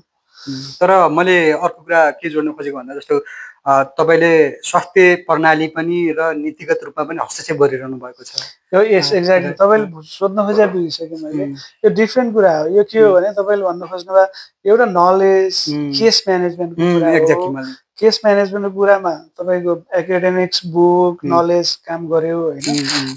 तर as a physician orthopaedic surgeon भने त लिडरसिप पनि त हो होइन, लिडरसिप हो त्यो। त्यसको लागि र ओभरअल अरू पाटोको म्यानेजमेन्टको लागि पनि हामीसँग ल्याकिङ चाहिँ, हामीसँग नभए चाहिँ त्यो करिकुलममै त्यो त्यस्ता कुराहरू एडजस्ट नगरे जस्तो लाग्छ। हुन त यहाँको 4th इयरको जिपीमा कम्युनिकेसन स्किल्सहरू, काउन्सेलिङ होइन, यो कुराहरू छ नि त। त्यो त अझ महत्त्वपूर्ण अहिलेको कन्टेक्स्टमा, अहिलेको यो छ नि जसरी सोसाइटी गइरहेछ त्यसमा त ती कुराहरू अझ महत्त्वपूर्ण छ। त्यो पनि 1-2वटा वे हो, यही बुकमै छ क्या त्यो पनि होइन। र अर्को चाहिँ पर्सनालिटीमा पनि डिपेन्ड गर्छ कि, पर्सनालिटी पनि डेभलप गर्ने कुरा है फेरि। जस्तै म यहाँ यस्तो भएँ, ऊ यस्तो भयो भन्ने कुरै होइन। It's all about learning. सबै कुराहरू सिकेर मात्र थाहा हुने हो, देखेर थाहा हुने हो नि त। एक्सपोजर, लर्निङ, यो कुराहरू पनि अझ महत्त्वपूर्ण छ। तपाईँले भने जस्तै लिडरसिप भनेको त्यो इनबर्न होइन नि त, हुँदै होइन, एउटा इन्ट्रेस्ट पनि हो होइन, प्र्याक्टिस पनि हो, एक्सपोजर पनि हो। अनि एक्सपोजर भने त्यस्तै ट्रेनिङहरू, कहीँ तपाईँ जानुभयो, सेमिनार वर्कसपहरू, कन्फरेन्सहरूमा जानुभयो, यी कुराहरूले डिरेक्ट लर्निङ र इन्डिरेक्ट लर्निङ भन्ने हुन्छ। अप्रत्यक्ष रूपमा सिकेका सिकाइहरू पनि त्यतिकै महत्त्वपूर्ण छ लाइफमा जस्तो लाग्छ मलाई। यो कुरालाई अब मैले जोड्दै गर्दा अर्को भने जस्तो नेपालको तपाईँ नीतिगत निर्माणमा बसेर हेर्दै गर्दा र एज अ भाइस चान्सेलरको रूपमा भएर पनि त्यो पनि अझ म चाहिँ कर्णालीमै गर्छु है, कर्णालीमा पनि एमबिबिएस पढाउन सकिन्छ है। अनि त्यहाँ राज्यले चाहिँ कति मान्छेले पढाउनै सकिँदैन भन्दाखेरि पनि तपाईँले आँट लिएर गर्नुभएको मान्छे र मैले त्यो हिसाबले नेपालको स्वास्थ्य नीतिले चाहिँ कसरी हेरिरहेको छ हाम्रो माथि होलिस्टिक एप्रोचबाट टर्च बालेर हेर्ने हो भने आम नेपाली जनतालाई। र तपाईँले त विश्व बजारको पनि बुझ्नु भएको छ, अमेरिका पनि 1 वर्ष बिताएर आउनुभयो होइन, अन्य देशहरूको पनि स्वास्थ्य नीतिहरू बुझ्नु भएको छ, हामी कहाँ छौँ र कता गइरहेछौँ। यस्तो छ, अब तपाईँले मलाई सोध्नुहुन्छ भने नेपालको स्वास्थ्य नीतिको बेस भनेको मोडर्न स्वास्थ्य नीतिको छ न त। पहिलादेखि नै त्यो कम्पाउन्डरहरू हुने बेलादेखिकै डाँडाहरूकोदेखि लिएर पञ्चायतकोदेखि लिएर धेरै नीतिहरू बनेकै हुन्। तर यो नीतिको बेस भनेको अन्तरिम सरकार जुन बन्यो 46मा, त्यतिखेर स्वास्थ्य मन्त्री हुनुभयो प्रोफेसर मथुरा प्रसाद श्रेष्ठ। उहाँ चाहिँ पिएसआरएनको फाउन्डर हो, तपाईँलाई थाहा छैन होला, नेपालको पिएसआरएनको फाउन्डर हो। म सरसँग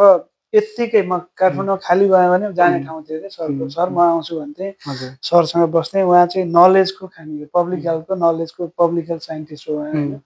उहाँले बनाएको स्वास्थ्य नीति त्यतिखेर उहाँ अन्तरिम कालको स्वास्थ्य मन्त्री हो पब्लिक हेल्थ एक्सपर्ट हो उहाँले बनाएको त्यही जगमा रिफाइन हुँदै आएको छ रिटर्न हेर्ने हो भने वर्ल्ड क्लास छ हेर्नुहोस् नेपालको स्पेसली हेल्थ पोलिसीहरू रिभाइज भइरहेको छन् प्रत्येक मन्त्रीहरू आउँदा हेल्थ पोलिसीहरू बनेकै छन् होइन थ्योरिटिकल्ली यो एक्स्ट्रा अर्डिनरी छ एक्सिलेन्ट छ तर प्रब्लम भने इम्प्लिमेन्टेसनमा हो इम्प्लिमेन्टेसन प्रब्लम छ त अब संविधानै इम्प्लिमेन्ट भएको छैन इफ यु आस्क मी अब तपाईँ इक्वल एक्सेस हुनुपर्छ भन्ने छ कि छैन स्वास्थ्यको बुदा 37 कति 1 2 3 के छ त्यसमा हेर्नुभयो भने इक्वल एक्सेस भने समान पहुँच हुने स्वास्थ्य सेवामा समान पहुँच हुनेछ भन्ने लेखा छ नि त कल्पना गर्नुहुन्छ मेरो म जन्मेको गाउँको एकजना मान्छेले पाउने स्वास्थ्य सेवा र काठमाडौँको बालुवाटारमा जन्मेका मान्छेले पाउने स्वास्थ्य सेवाको समानता छ त्यो कन्स्टिट्युसनमा लेखा छ नि अब त्यो इम्प्लिमेन्ट भएको छैन है त्यही कन्स्टिट्युसन लेखा छ इमर्जेन्सी सर्भिसहरू सबै फ्री हुने लेखा छ नेपालमा इमर्जेन्सी सर्भिस फ्री हुने भने कि त वीर अस्पताल होला कि गएर कुनै छेउछाउको कुनै राम्रो सरकारी अस्पताल होला अरू कुनै अस्पतालमा होला जस्तो लाग्दैन त्यो भएर सबभन्दा प्रब्लम भनेको इम्प्लिमेन्टेसनमै समस्या छ पोलिसीमा मलाई समस्या जस्तै लाग्दैन नेपालको स्वास्थ्य नीतिको कुरा गर्नु त्यस्तो अर्को यही कुरामा मैले अर्को के पनि जोड्न भर्खरै अस्ति तपाईँको दुःखद घटना पनि घट्यो होइन तपाईँलाई हार्ट एट्याक पनि आयो होइन त्यस बेला एकदमै भावुक स्टेटमेन्ट पनि फेसबुकमा लेख्नुभयो सायद तपाईँ त्यो घटना चाहिँ काठमाडौँमा नभइदिएर कर्णालीको कुनै ठाउँमा अथवा तपाईँले कर्णालीमा सेवा गर्दै गर्दा भइरहेको भए त यस्तो कुनै भवितव्य आइपर्न सक्थ्यो अनि तर त्यो कुराले तपाईँले एउटा डिप म्यासिभ रियलाइजेसन अब चाहिँ कर्णालीमा अझै पनि धेरै कुरा गर्नु छ भन्ने रियलाइजेसन भएको जस्तो स्ट्याटस मैले देखिरहेको थिएँ यो कुरा पनि एउटा तपाईँको त्यो स्ट्याटसले एउटा विद्रोह पनि जन्माएको जस्तो मैले सङ्केत पाएको थिएँ होइन त्यसपछि चाहिँ तपाईँलाई के लाग्यो त्यो एकदम अझै त्यसलाई यो छ एकदमै छ हेर्नुहोस् है मृत्युलाई जितेर आएको जस्तो त एकचोटि भयो होला मैले एकचोटि होइन खासमा धेरैचोटि भएको छ जीवनमा धेरैचोटि भएको छ मेरो लागि यस्तो यो त बिरामी भएर मृत्युलाई होइन अरू वेले मृत्युलाई जितेको छु मैले होइन यो कोही कुरा भन्न मिल्ने कोही कुरा भन्न नमिल्ने त केही होइन तर सेयर गर्नै पर्ने आवश्यकता पनि छैन अब धेरै खाले डिस्क्रिमिनेसनहरू छ योभन्दा पहिलाको स्वास्थ्य सचिव डाक्टर रोशन पोखरेल म दाइ भन्छु एकदम क्लोज उहाँ है उहाँलाई मैले 2-3 चोटि कास बोलाएँ होला कास भने कर्णाली एकाडेमी अफ साइन्सेस है कास भन्छौँ छोटोमा कासमा बोलाएँ एकचोटि मैले उहाँलाई 4:30 बजे सँगै जुम्लामा बसेर भने दाइ तपाईँको अहिले म्यासिभ हार्ट एट्याक भयो भने के गर्नुहुन्छ भनेर सोधेँ कि त्यतिकै गफमा रातो फेसो दाइ भाइ मसँग हामी त्यहाँ त के छ उपाय अब हेलिकप्टर आउँदैन अहिले रातभरि कति 12-13 घन्टा त हुन्छ भोलि बिहानै अर्ली मर्निङ हेलिकप्टर आए पनि भन्न सकिन्न मर्छौँ कल्पना गर्नु म 10 वर्ष कन्टिन्युअस बसेँ त्यहाँ भइसक्यो मेरो होइन कुनै पनि दिन म होइन म जस्ता स्वयं फ्याकल्टीहरू हुनुहुन्छ अहिले त्यहाँ स्टुडेन्ट हुनुहुन्छ त्यहाँका जनता हुनुहुन्छ सबै बिरामी हुनुहुन्छ त्यो बेलुका हार्ट एट्याक आएर मरेका त कति छन् के मेरो आँखाले नि देखेको छु भने अब यो इन्ट्रेस्टिङ भयो के भने डाक्टर रोशन पोखरेल त्यसको 6-8 महिनामा उहाँको काठमाडौँमा हार्ट एट्याक भयो उहाँ मिनिस्ट्रीमै हुँदा छाती दुखेर वीरमा जानुभयो अनि गङ्गालाल मनमोहन गएर उहाँले स्ट्याम्पिङ गर्नुभयो लक्कीली भनौँ तर उहाँ जुम्रै हुनुभयो भन्न पनि सकिन्थेन नि त त्यो भएर यस्तो जीवन त्यो यो के अरे नाफाको जीवन बिताएका कैयौँ नेपाली रुरल एरियामा बसेका छन् बस्नु भएको छ होइन त्यसैको लागि गर्ने भनेर खास हामीले कर्णाली स्वास्थ्य विज्ञान प्रतिष्ठानमा त्यो लेभलको डाक्टरी पढाइदेखि लिएर सबै कुराहरूको दुस्साहस गरे पनि त्यही भएर नै लाग्छ अब हामी विशेष गरी त्यो सेगमेन्ट पनि जाउँ जस्तो नेतृत्व र दृष्टिकोण कर्णाली स्वास्थ्य विज्ञान प्रतिष्ठानको बारेमा होइन र यति यङ उमेरमा नै एक कार्यकाल सकाइसक्नुभयो कर्णाली स्वास्थ्य विज्ञान प्रतिष्ठानलाई एउटा नयाँ उचाइ नयाँ बाटो पनि दिइहाल्नुभयो होइन कति मान्छेहरू जेलस पनि हुन्छन् होला होइन अनि तपाईँ यति यङ उमेरमा भिसी भएकोमा होइन कतिले डाहा पनि गर्छन् होला फेरि हाम्रो फ्याटर्निटीमा अलि इगो भएको मान्छेहरू धेरै हुन्छन् जस्तो लाग्छ या कि म बच्चा भएर अहिले भर्खरै सुरुवातको मान्छे भएर त्यस्तो फिल गरे आयो कि होइन अनि यो तपाईँ यङ्गेस्ट उमेरमा उपकुलपति बन्दै गर्दा कस्तो थियो? संयोग थियो कि तपाईँको मिहिनेत थियो कि सबै कुरा मिलेको थियो कि होइन? के कुराहरूले चाहिँ प्रभाव पार्यो र तपाईँलाई सबैभन्दा के अनुभव बटुल्नु भयो त यो 4 वर्षमा? यो खासमा मेरो आफ्नो पर्सनल लाइफमा है अहिलेसम्म मैले धेरै अर्को 20 वर्ष 30 वर्षको त सोच्न सक्दिनँ। फ्रेङ्कली स्पिकिङ मैले सोच्न सकिरहेको हुँदिनँ। अबको नेक्स्ट 10 इयर्स के गर्ने भन्ने चाहिँ म सोचिरहेको हुन्छु कि जहिले पनि। तपाईँको दिमागमा जहिले पनि हुन्छ, जहिले हुन्छ नै मेरो एकदमै हुन्छ र त्यही वेमा हिँडिरहेको हुन्छु म है। र जो पनि मान्छे हिँड्नुपर्छ जस्तो लाग्छ कि। प्रोफेसर सन्दुक गैरलाई मैले अस्ति बोलाएँ, कासमा बोलाएँ। आँखाको डिपार्टमेन्ट नै इस्टाब्लिस गरिदिनु भएको छ, हेल्प गर्नुभएको उहाँले। उहाँले पनि ठ्याक्कै यही कुरा भन्नुभयो कि मलाई ठ्याक्कै कुरो मिले जस्तो लाग्यो होइन। उहाँले चाहिँ स्टुडेन्टहरूलाई एउटा स्पिच दिन भनेर रिक्वेस्ट गरेका थिएँ। त्यहाँ चाहिँ जीवनमा म के गर्दैछु, अब म के गर्छु भन्ने कुरा क्लियर नभएर तपाईँ कहिले पनि सफल हुनुहुन्न भन्नुभयो कि उहाँले। ठ्याक्कै मेरो जीवनमा धेरै वर्ष पहिलादेखि नै म त्यसमा क्लियर थिएँ कि मैले जुम्ला जाँदा पनि मलाई लागेको के थियो भने कोही नभए बेलामा मजाले हड्डीका अपरेसनमा रिफरल गराउन म बन्द गर्छु। म बाहेक अरू अपरेसन गर्ने मान्छे थुप्रै आउन थाल्यो भने म यो संस्थालाई अगाडि बढाएर छोड्छु एज अ हस्पिटल डिरेक्टर र डेफिनेटली म एक दिन यहाँको भाइस चान्सलर भएर यो संस्थालाई ग्रेटर हाइटमा पुर्याउन सक्छु भन्ने मेरो त्यो क्लियर कट थियो। मेरो तपाईँ मसँग गएका साथीहरूलाई सोध्नुहुन्छ भने 6 वर्ष अगाडि मङ्गलले यही भन्थ्यो, भइसक्यो भ्यायो यसले भनेको कुराहरू भ्यायो भन्छन् कि है। मेरो त्यो एकदम थियो। अनि तर म यो संयोग पनि कसरी पनि थियो भने म त्यही बेलामा नहुन सक्थेँ कि म अहिले हुन सक्थेँ भने 4 वर्षपछि हुन सक्थेँ। त्यही बेलामा किन भने कर्णाली स्वास्थ्य विज्ञान प्रतिष्ठानमा भिसीको क्राइटेरिया नै एसोसिएट प्रोफेसर छ। तपाईँलाई थाहा चाहिँ छैन, त्यहाँ प्रोफेसर छैन, एसोसिएट प्रोफेसर नै भिसी हुन मिल्छ त्यहाँ। मिल्ने भएपछि इलिजिबिलिटी त यतिकै पुग्यो, एसोसिएट भइसकेपछि पुग्यो होइन, 5 वर्ष अगाडि भए पुग्यो। अनि तर मैले डाक्टर भगवानलाई, अर्जुन सरलाई, मेरो आफ्नै गुरु डाक्टर गणेश गुरुङ लगायत केही सिनियर सरहरूलाई मैले आफै गएर सर म छु त्यहाँ, म छु, म त्यहीँको मान्छे, म त्यहीँकै लागि जन्मे जस्तो लाग्न थालिसक्यो। म त्यहाँ छु भनेपछि धेरै चिन्ता गर्नु पर्दैन। म त्यहाँ 24/7 हजुरहरूलाई हेल्प गर्छु। त्यहाँको लोकल हिसाबले म सपोर्ट बिल्डअप गर्छु। तर हजुर भिसी भइदिनु पर्यो भने मैले भनेकै गरेँ। केही सरहरू त डेफिनेटली हाँस्नु भयो, नभन्न अब जुम्ला गएर अहिले आएर भिसी, किनकि त्यो केही सरहरूको त टियुमा नै भिसी हुने ऊ पनि अलरेडी लेभल हुँदा धेरैले त्यो भन्नुभयो। कसैले कन्फ्युज हुनुभयो, अब त्यहाँ गएर एमबिबिएस सुरु गर्नुपर्ने सम्भव छ त टाइपको पनि भयो। मैले चाहेको मान्छे यो भिसी भइदियो हुन्थ्यो भन्ने खोजेको सिनियर प्रोफेसर कोही पनि राजी नभएपछि मैले त्यहाँ यसो लिस्ट हेरेँ, 23 जना हुनुहुन्थ्यो कम्पिटिटर। त्यहाँ इभन प्रोफेसरहरू पनि हुन्थ्यो, एसोसिएट प्रोफेसर पनि हुनुहुन्थ्यो। 23 जनामा यसो हेरेँ, ओहो यस्तो मान्छे सबै भएपछि त मलाई के लाग्यो भने मैले नै ओभरअल हेर्दा मैले एकदम राम्रो पर्फर्म गर्न सक्छु र मैले डेफिनेटली यी कुराहरू एचिभ गर्न सक्छु जस्तो लागेर म अप्लाई गरेँ। र अहिलेकै सामान्य प्रधानज्यूले अपोइन्टमेन्ट दिनुभएको हो। अनि त्यो पछि तपाईँले भने जस्तो जेलसी कुरा गर्नुभयो नि, नेपाल हो होइन, म हिस्ट्रीमा यङ्गेस्टमै हो। सायद यो मलाई लाग्छ यो अब दोहोरिने पनि छैन, यो चाहिँ कसैले ब्रेक गर्न नसक्ने रेकर्ड हुन्छ किनकि मैले मेरो 1 वर्ष अगाडि छ कि म 41 जन्मेको, तर सर्टिफिकेटमा 40 छ कि एसएलसीमा पुग्दैन भनेर त्यतिखेरै 6-7 क्लासमा बढायो होला। 36 त्यो हेरेर त 36 कि 37 वर्षमा आयो म। त्यति यङ एज 37 भने सर्टिफिकेटमा हुन चाहिँ 36 हो म खास। त्यति यङ एजमा चाहिँ भएँ। मलाई त के लाग्थ्यो भने अब मैले त धेरै प्रतिष्ठानहरूको छुट्टै समयमा पनि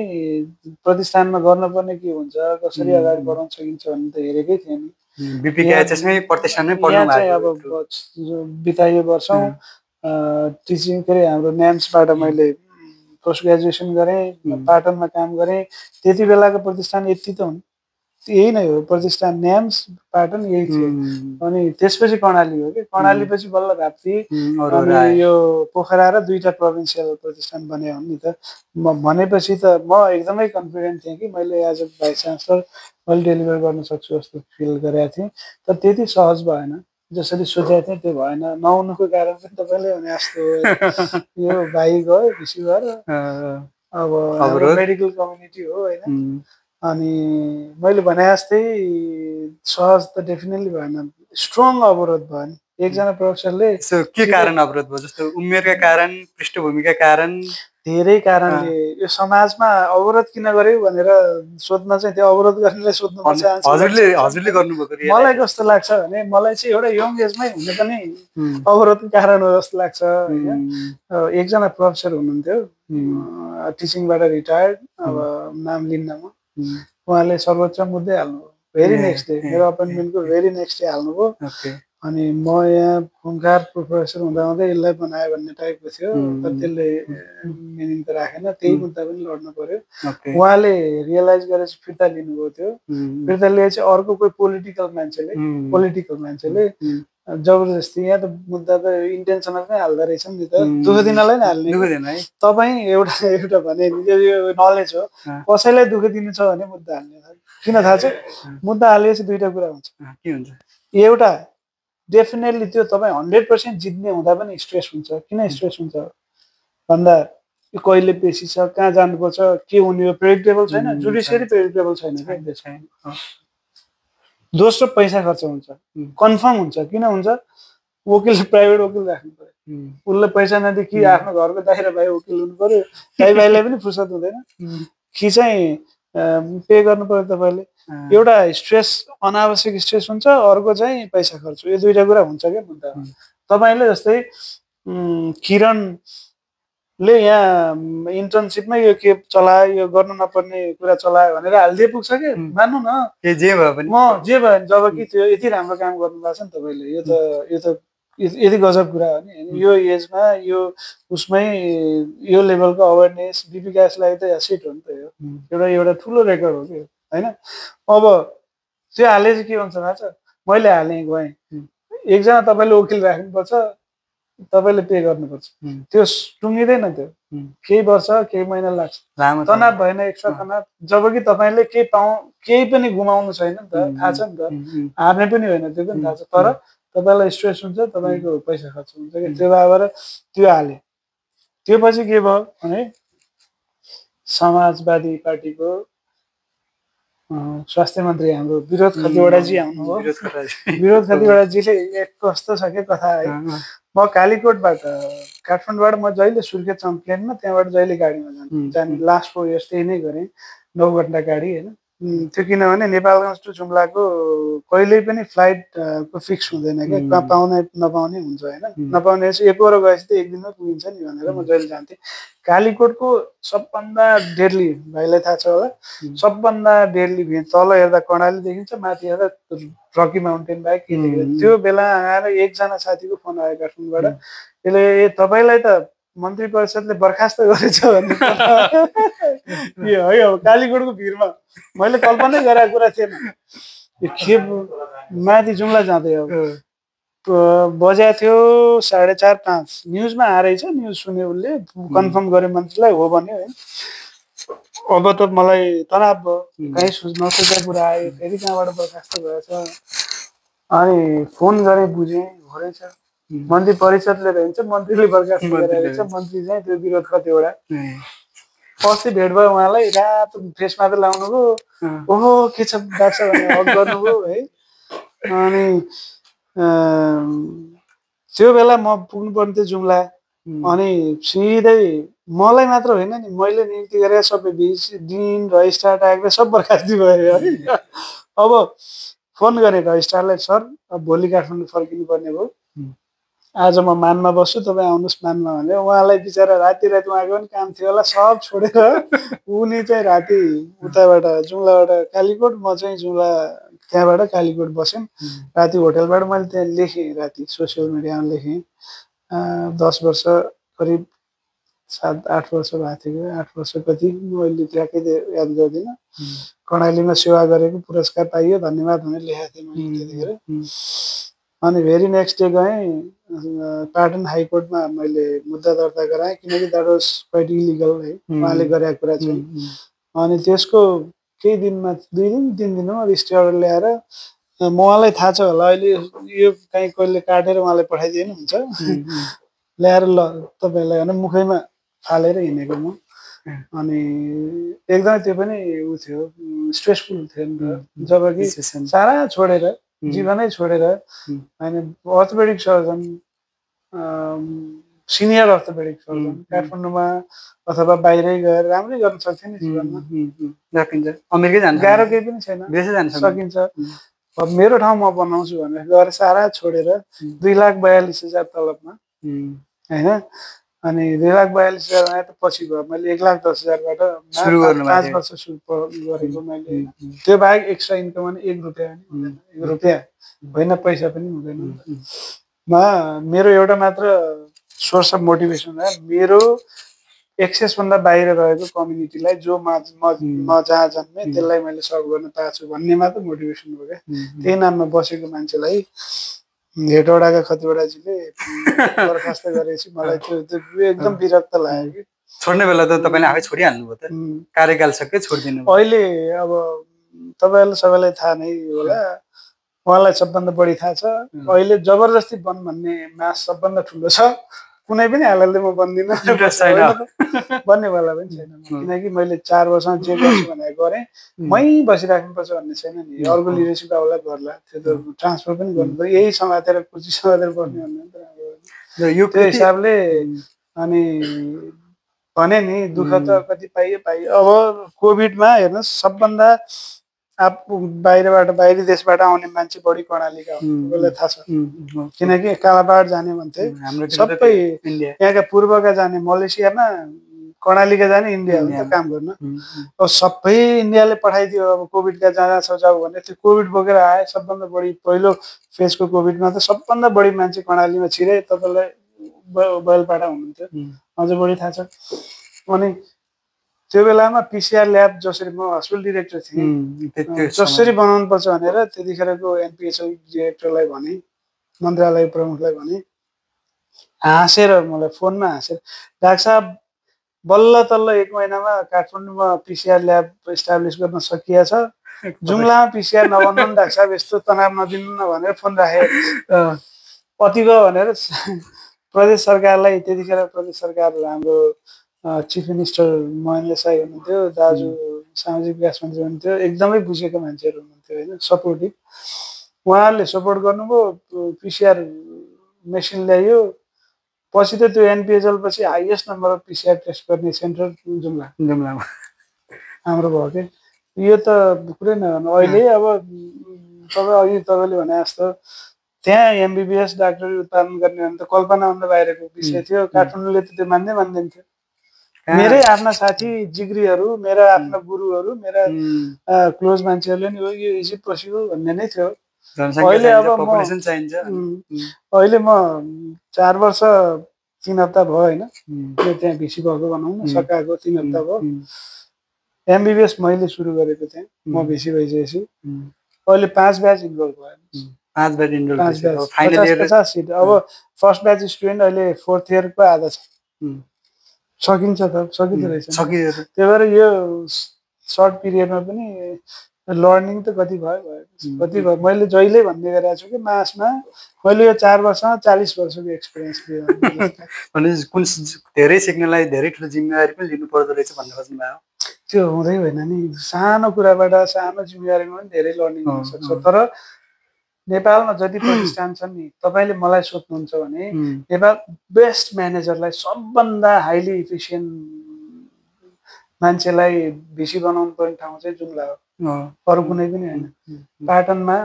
अन्यथा नलिनु पर्ला होइन बिपीका एचएसमा पाटनमा इभन पोखरामा एज अ भिसी गर्नुपर्ने काम र त्यहाँ गर्नुपर्ने काम त सोच्नु न फन्ड छ के फन्डलाई इफिसिएन्टली म्यानेज गरेर पुग्छ एउटा टिम भयो अरू धेरै स्ट्रेस जस्तो लाग्दैन त्यहाँ जेरो फन्डिङमा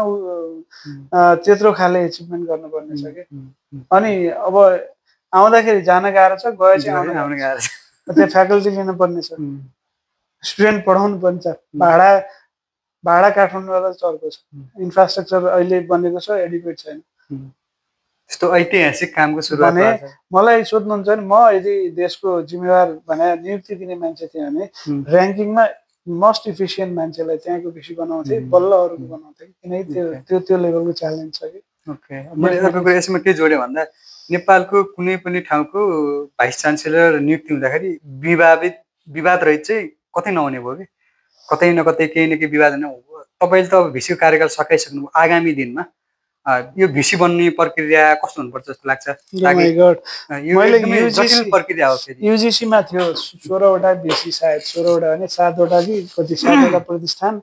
अरू विश्वविद्यालय युनिभर्सिटीहरू भिसीहरूको युनिभर्सिटी ज्ञान कमिसन मिटिङ थियो केही 1 वर्ष अगाडि जस्तो लाग्छ। त्यहाँ मैले लामो बोलेँ, हेर्नुहोस् मलाई बोल्नु थियो, मैले 2टा कुरा मात्र बोलेँ। त्यो मेरो अहिलेसम्म त्यो मैले सबैलाई सुनाइरहेको पनि त्यही छु। अब मैले सुनाए त मान्नु पऱ्यो नि त मान्नेले होइन, मैले ओपनली नै सुनाएको छु। नम्बर 1 के हो भने यो देश बिग्रेको, स्पेसली हेल्थ सेक्टर बिग्रेको, इन्स्टिट्युसन बिल्डिङ नभएको मेन कारण भने राजनीति हो। तपाईँ मान्नुहोस् नमान्नुहोस्, पोलिटिक्स हो कि। पोलिटिक्स भने नराम्रो कुरा होइन, धेरै राम्रो कुरा हो कि, तर डर्टी पोलिटिक्स हो यो। अब अति राजनीतिकरणले बिग्रियो, स्पेसली अपोइन्टमेन्टहरू राजनीतिक हुँदा 2टा कुराले बिग्रेको। जस्तै म पनि राजनीतिक पोलिटिकल अपोइन्टमेन्ट हो नि, त मैले 4 वर्षमा एकजना आफ्नो कोही मान्छे अथवा एकजना कोही कर्मचारी जागिर लाइन कि एकजना के द फ्याकल्टी त त्यहाँ ल्याउनै गाह्रो हुन्छ। नमस्ते गरेर लिए सबैलाई, कोही साथीलाई फकाएर, कोही मोटिभेट गरेर, कोही केही उ भएर जानुभयो साथीहरू, मलाई नै विश्वास गरेर अथवा हाम्रो टिमलाई विश्वास गरेर जानुभयो होइन। फ्याकल्टी त it's very difficult to retain there. अनि तर मैले त्यहाँ त्यो उसमा कर्णाली स्वास्थ्य विज्ञान प्रतिष्ठानमा जति यो फ्याकल्टी र कर्मचारीहरूको व्यवस्थापन गरियो नि, त्यो चाहिँ सोचाइभन्दा माथिको कुरा थियो। अनि भनेको मतलब म डेफिनेटली पोलिटिकल मान्छे हुन सक्छु अथवा पोलिटिकल अपोइन्टमेन्ट त हो नै होइन, तर मैले त्यहाँ त्यो संस्थामा कहिले पनि मेरो दिमागको कुनै पनि एउटा पार्टमा मैले राजनीति गर्न आएको कहिल्यै फिल भएन र गरिनँ होइन। तर पनि म त कोही मान्छेले नियुक्ति गरे हो नि त। सरकार त यहाँ चेन्ज भइरहेको छ, सरकार चेन्ज भयो भने यो फलानुको नियुक्ति भयो भने म पोलिटिकल भइहालेँ कि। खासमा तपाईँले बिचमा दुःख पाउनु कारण पनि त्यो पनि भयो। एक्ज्याक्टली। ल मान्नुहोस् है, यो के हुन्छ भने पोलिटिकल नियुक्ति किन नराम्रो हो भने पोलिटिक्स नगर्ने फेयर मान्छे गए पनि कसैले नियुक्ति गर्छ यो मान्छे भनेर त्यो पोलिटिकल भइहाल्यो, त्यसले नगरे पनि भयो। अनि तर मोस्ट अफ दि त्यो उहरू एक्जिक्युटिभ्सहरू त फेरि पोलिटिकल पनि हुन्छन् कि, राजनीति गर्ने नै पनि हुन्छन्। 2टै हिसाबले बिग्रियो नि त पोलिटिकल अपोइन्टमेन्ट भएपछि। त्यही भएर मैले यही कुरा त्यहाँ युजिसीमा भनेर, अशोक राई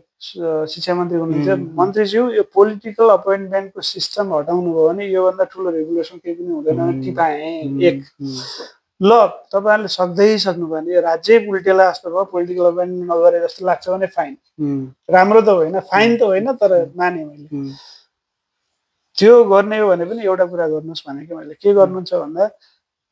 ल भिसी एकजना नियुक्ति गर्नु भयो भने त्यो भिसीलाई नै सम्पूर्ण पदाधिकारी नियुक्ति गर्ने जिम्मा दिनुहोस् भनेको। किनकि त्यो अबको 4 इयर्स अथवा 5 इयर्स आफ्नो टिम बनाउँछ नि त उसले एचिभ गर्यो भने उसले उसको टिमले गर्छ, गरेन भने उही फेलियर हुन्छ, जिन्दगीमा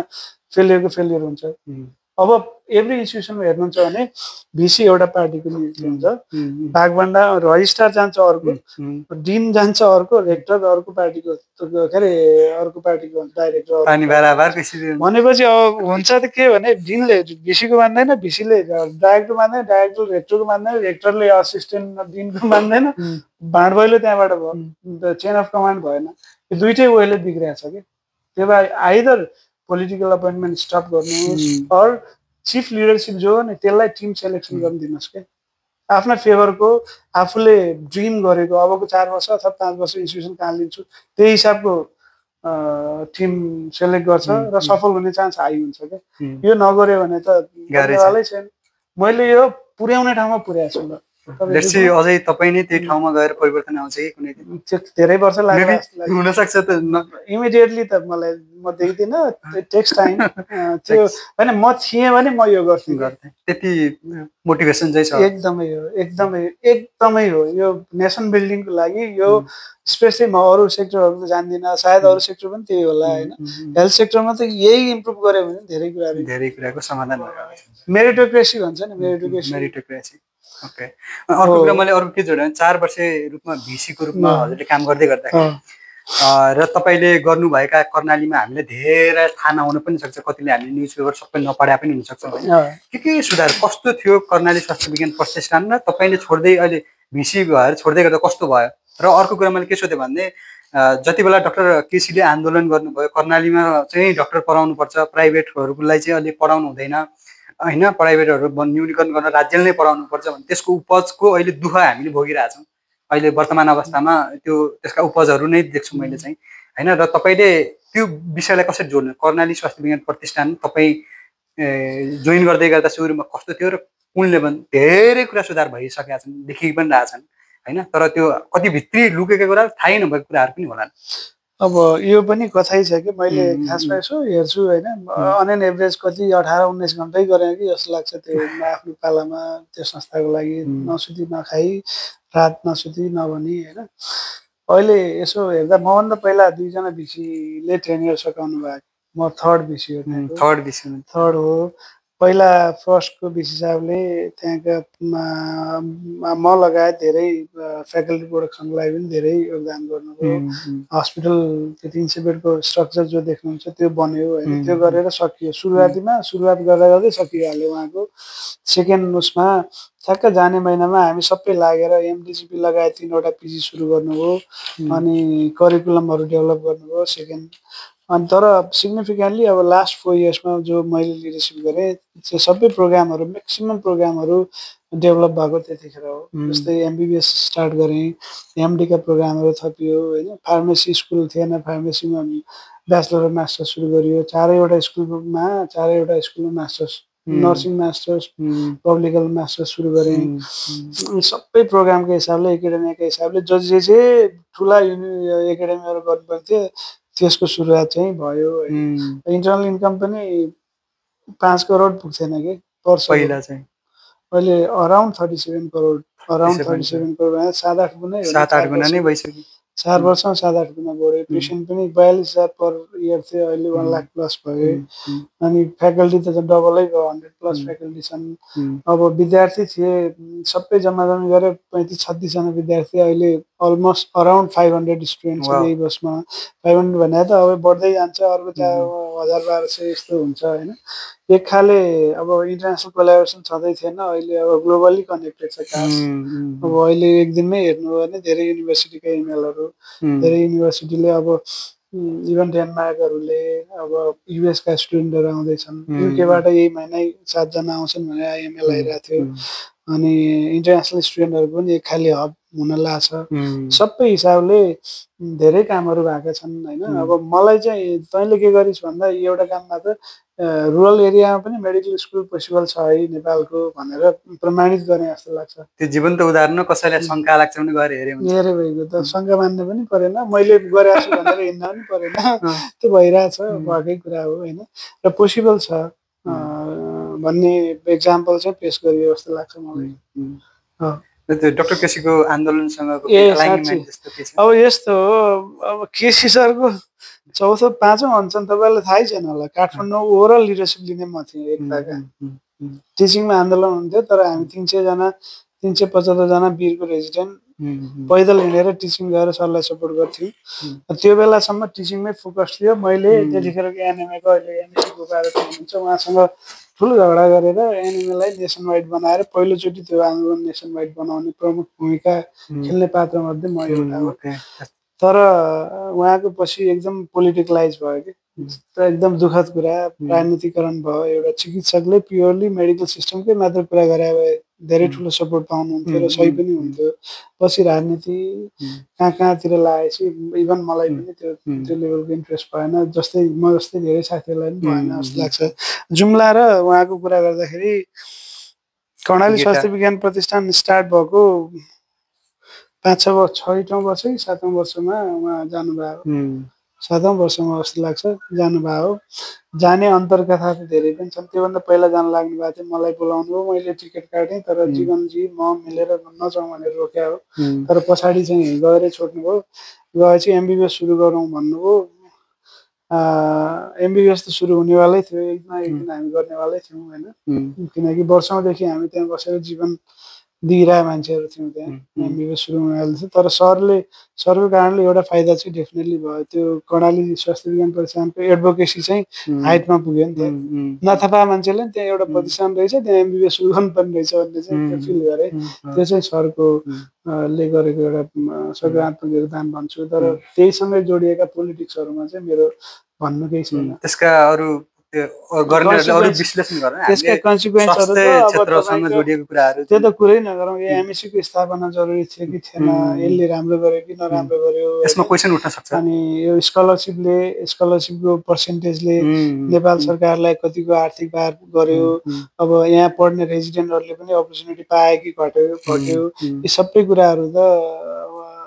मलाई लाग्छ ठुलो डिस्कोर्सको विषय हुन्छ जस्तो लाग्छ। र त्यो चिकित्सा शिक्षा ऐन पनि मलाई लाग्छ संशोधन गरिनुपर्छ कि जति सक्दो चाँडो एउटा एक्सपर्ट कमिटी बनाएर संशोधन गर्नुपर्छ जस्तो लाग्छ मलाई। धेरै गिजोली पनि रहेछ अहिले। अर्को कुरा गर्दै गर्दा खासमा जसरी तपाईँले त्यहाँको अहिले 500 जना 37 जना 500 जना पुर्याउनु भयो होइन, एउटा अनलाइन खबरमा सामान। अब चाहिँ देशलाई चाहिने, देश विदेशलाई चाहिने स्वास्थ्य जनशक्ति चाहिँ कर्णालीले उत्पादन गर्छ। अरू ठाउँबाट उत्पादन भए कर्णालीमा जान्थ्यो, अब कर्णाली घुम्छन्, हिमाल घुम्छन्, त्यहाँको रहन्छन् बुझ्छन्। र इन्डियाबाट पनि विद्यार्थीहरू आउनु भएको छ पढ्नको लागि। कतिजना हुनुहुन्छ इन्डियाबाट आउनु? त्यहाँ अहिले सेकेन्ड थर्ड फोर्थ ब्याचमा 3 जना आउनु भएको छ। अब बढ्छन् डेफिनेटली, एभ्री इयर बढ्ने सङ्ख्या बढ्छ। सुरुवातीमा 3 जना एमबिबिएसमा पढ्न आउनु भएको छ इन्डियाको। ओके। अर्को तपाईँले मैले सोध्न खोजेको कुरा चाहिँ ग्रामीण क्षेत्रको चाहिँ वास्तविकता र विश्वस्तरीय शिक्षासँग त्यसलाई कसरी समायोजन गर्न सकिन्छ जस्तो लाग्छ त? जस्तो तपाईँले भन्नुभयो अहिले चाहिँ देश विदेशहरूबाट पनि इमेलहरू आउँछ त्यहाँ प्लेसमेन्टको लागि होइन भनेर। त्यसलाई अब के सम्भव छ कर्णालीमा पढेको कुनै रेजिडेन्ट अथवा कुनै एमबिबिएस गरेको छैन त्यसको प्लेसमेन्ट कुनै हामी बाहिरी देशमा गराउन सक्छौँ? हामी गराउँदैछौँ त। हामी त स्टुडेन्ट एक्सचेन्ज भनेर केही स्टुडेन्टलाई ह्युस्टन मेडिकल स्कुलमा लगायत धेरैको बाहिरका स्कुलहरूमा एक्सचेन्ज प्रोग्रामहरू सुरु गर्ने गरेर एमओयू गरेर बाहिरका त आइसक्यो, यहाँबाट बाहिर पठाउने क्रममा हामी सुरु गरेका छौँ होइन। यो सम्भव छ। तर गुणस्तर भन्ने कुरा, गुणस्तर चाहिँ गाउँ र अर्बन एरिया, डेभलप कन्ट्री र डेभलपिङ कन्ट्रीसँग कम्पेयर गर्नुपर्ने कुरा होइन कि। गुणस्तर भन्ने त सबैले डिजर्भ गर्छन् नि। अनि एजुकेसन गुणस्तर त जस्तै फर इक्जाम्पल हामीबाट पास आउट भएको एमडीको फर्स्ट ब्याच पास आउट भयो, काउन्सिल पास गरेर उहाँहरू काममा हुनुहुन्छ देशभरि होइन। पब्लिक हेल्थको स्टुडेन्टहरूले नेपालमा 54% एभरेजमा नेपालभरि पास हुँदा हाम्रो 100% पास भयो। काउन्सिल रिजल्ट 100% छ कि अहिलेसम्म कर्णालीको होइन। तर एमबिबिएसको क्वालिटीको कुरा गर्दा म त यहीँ पढाएँ। बिहान एउटा अर्को पोडकास्ट थियो कि मेरो, त्यहाँ यही क्वेसन सोधेको थिएँ मैले, त्यही भने हो पनि थिएँ है। अब यहाँ बिपिकेएचएस म पढ्दाखेरिको त हुन त अहिले पनि वान अफ द बेस्ट हो होइन। त्यतिखेर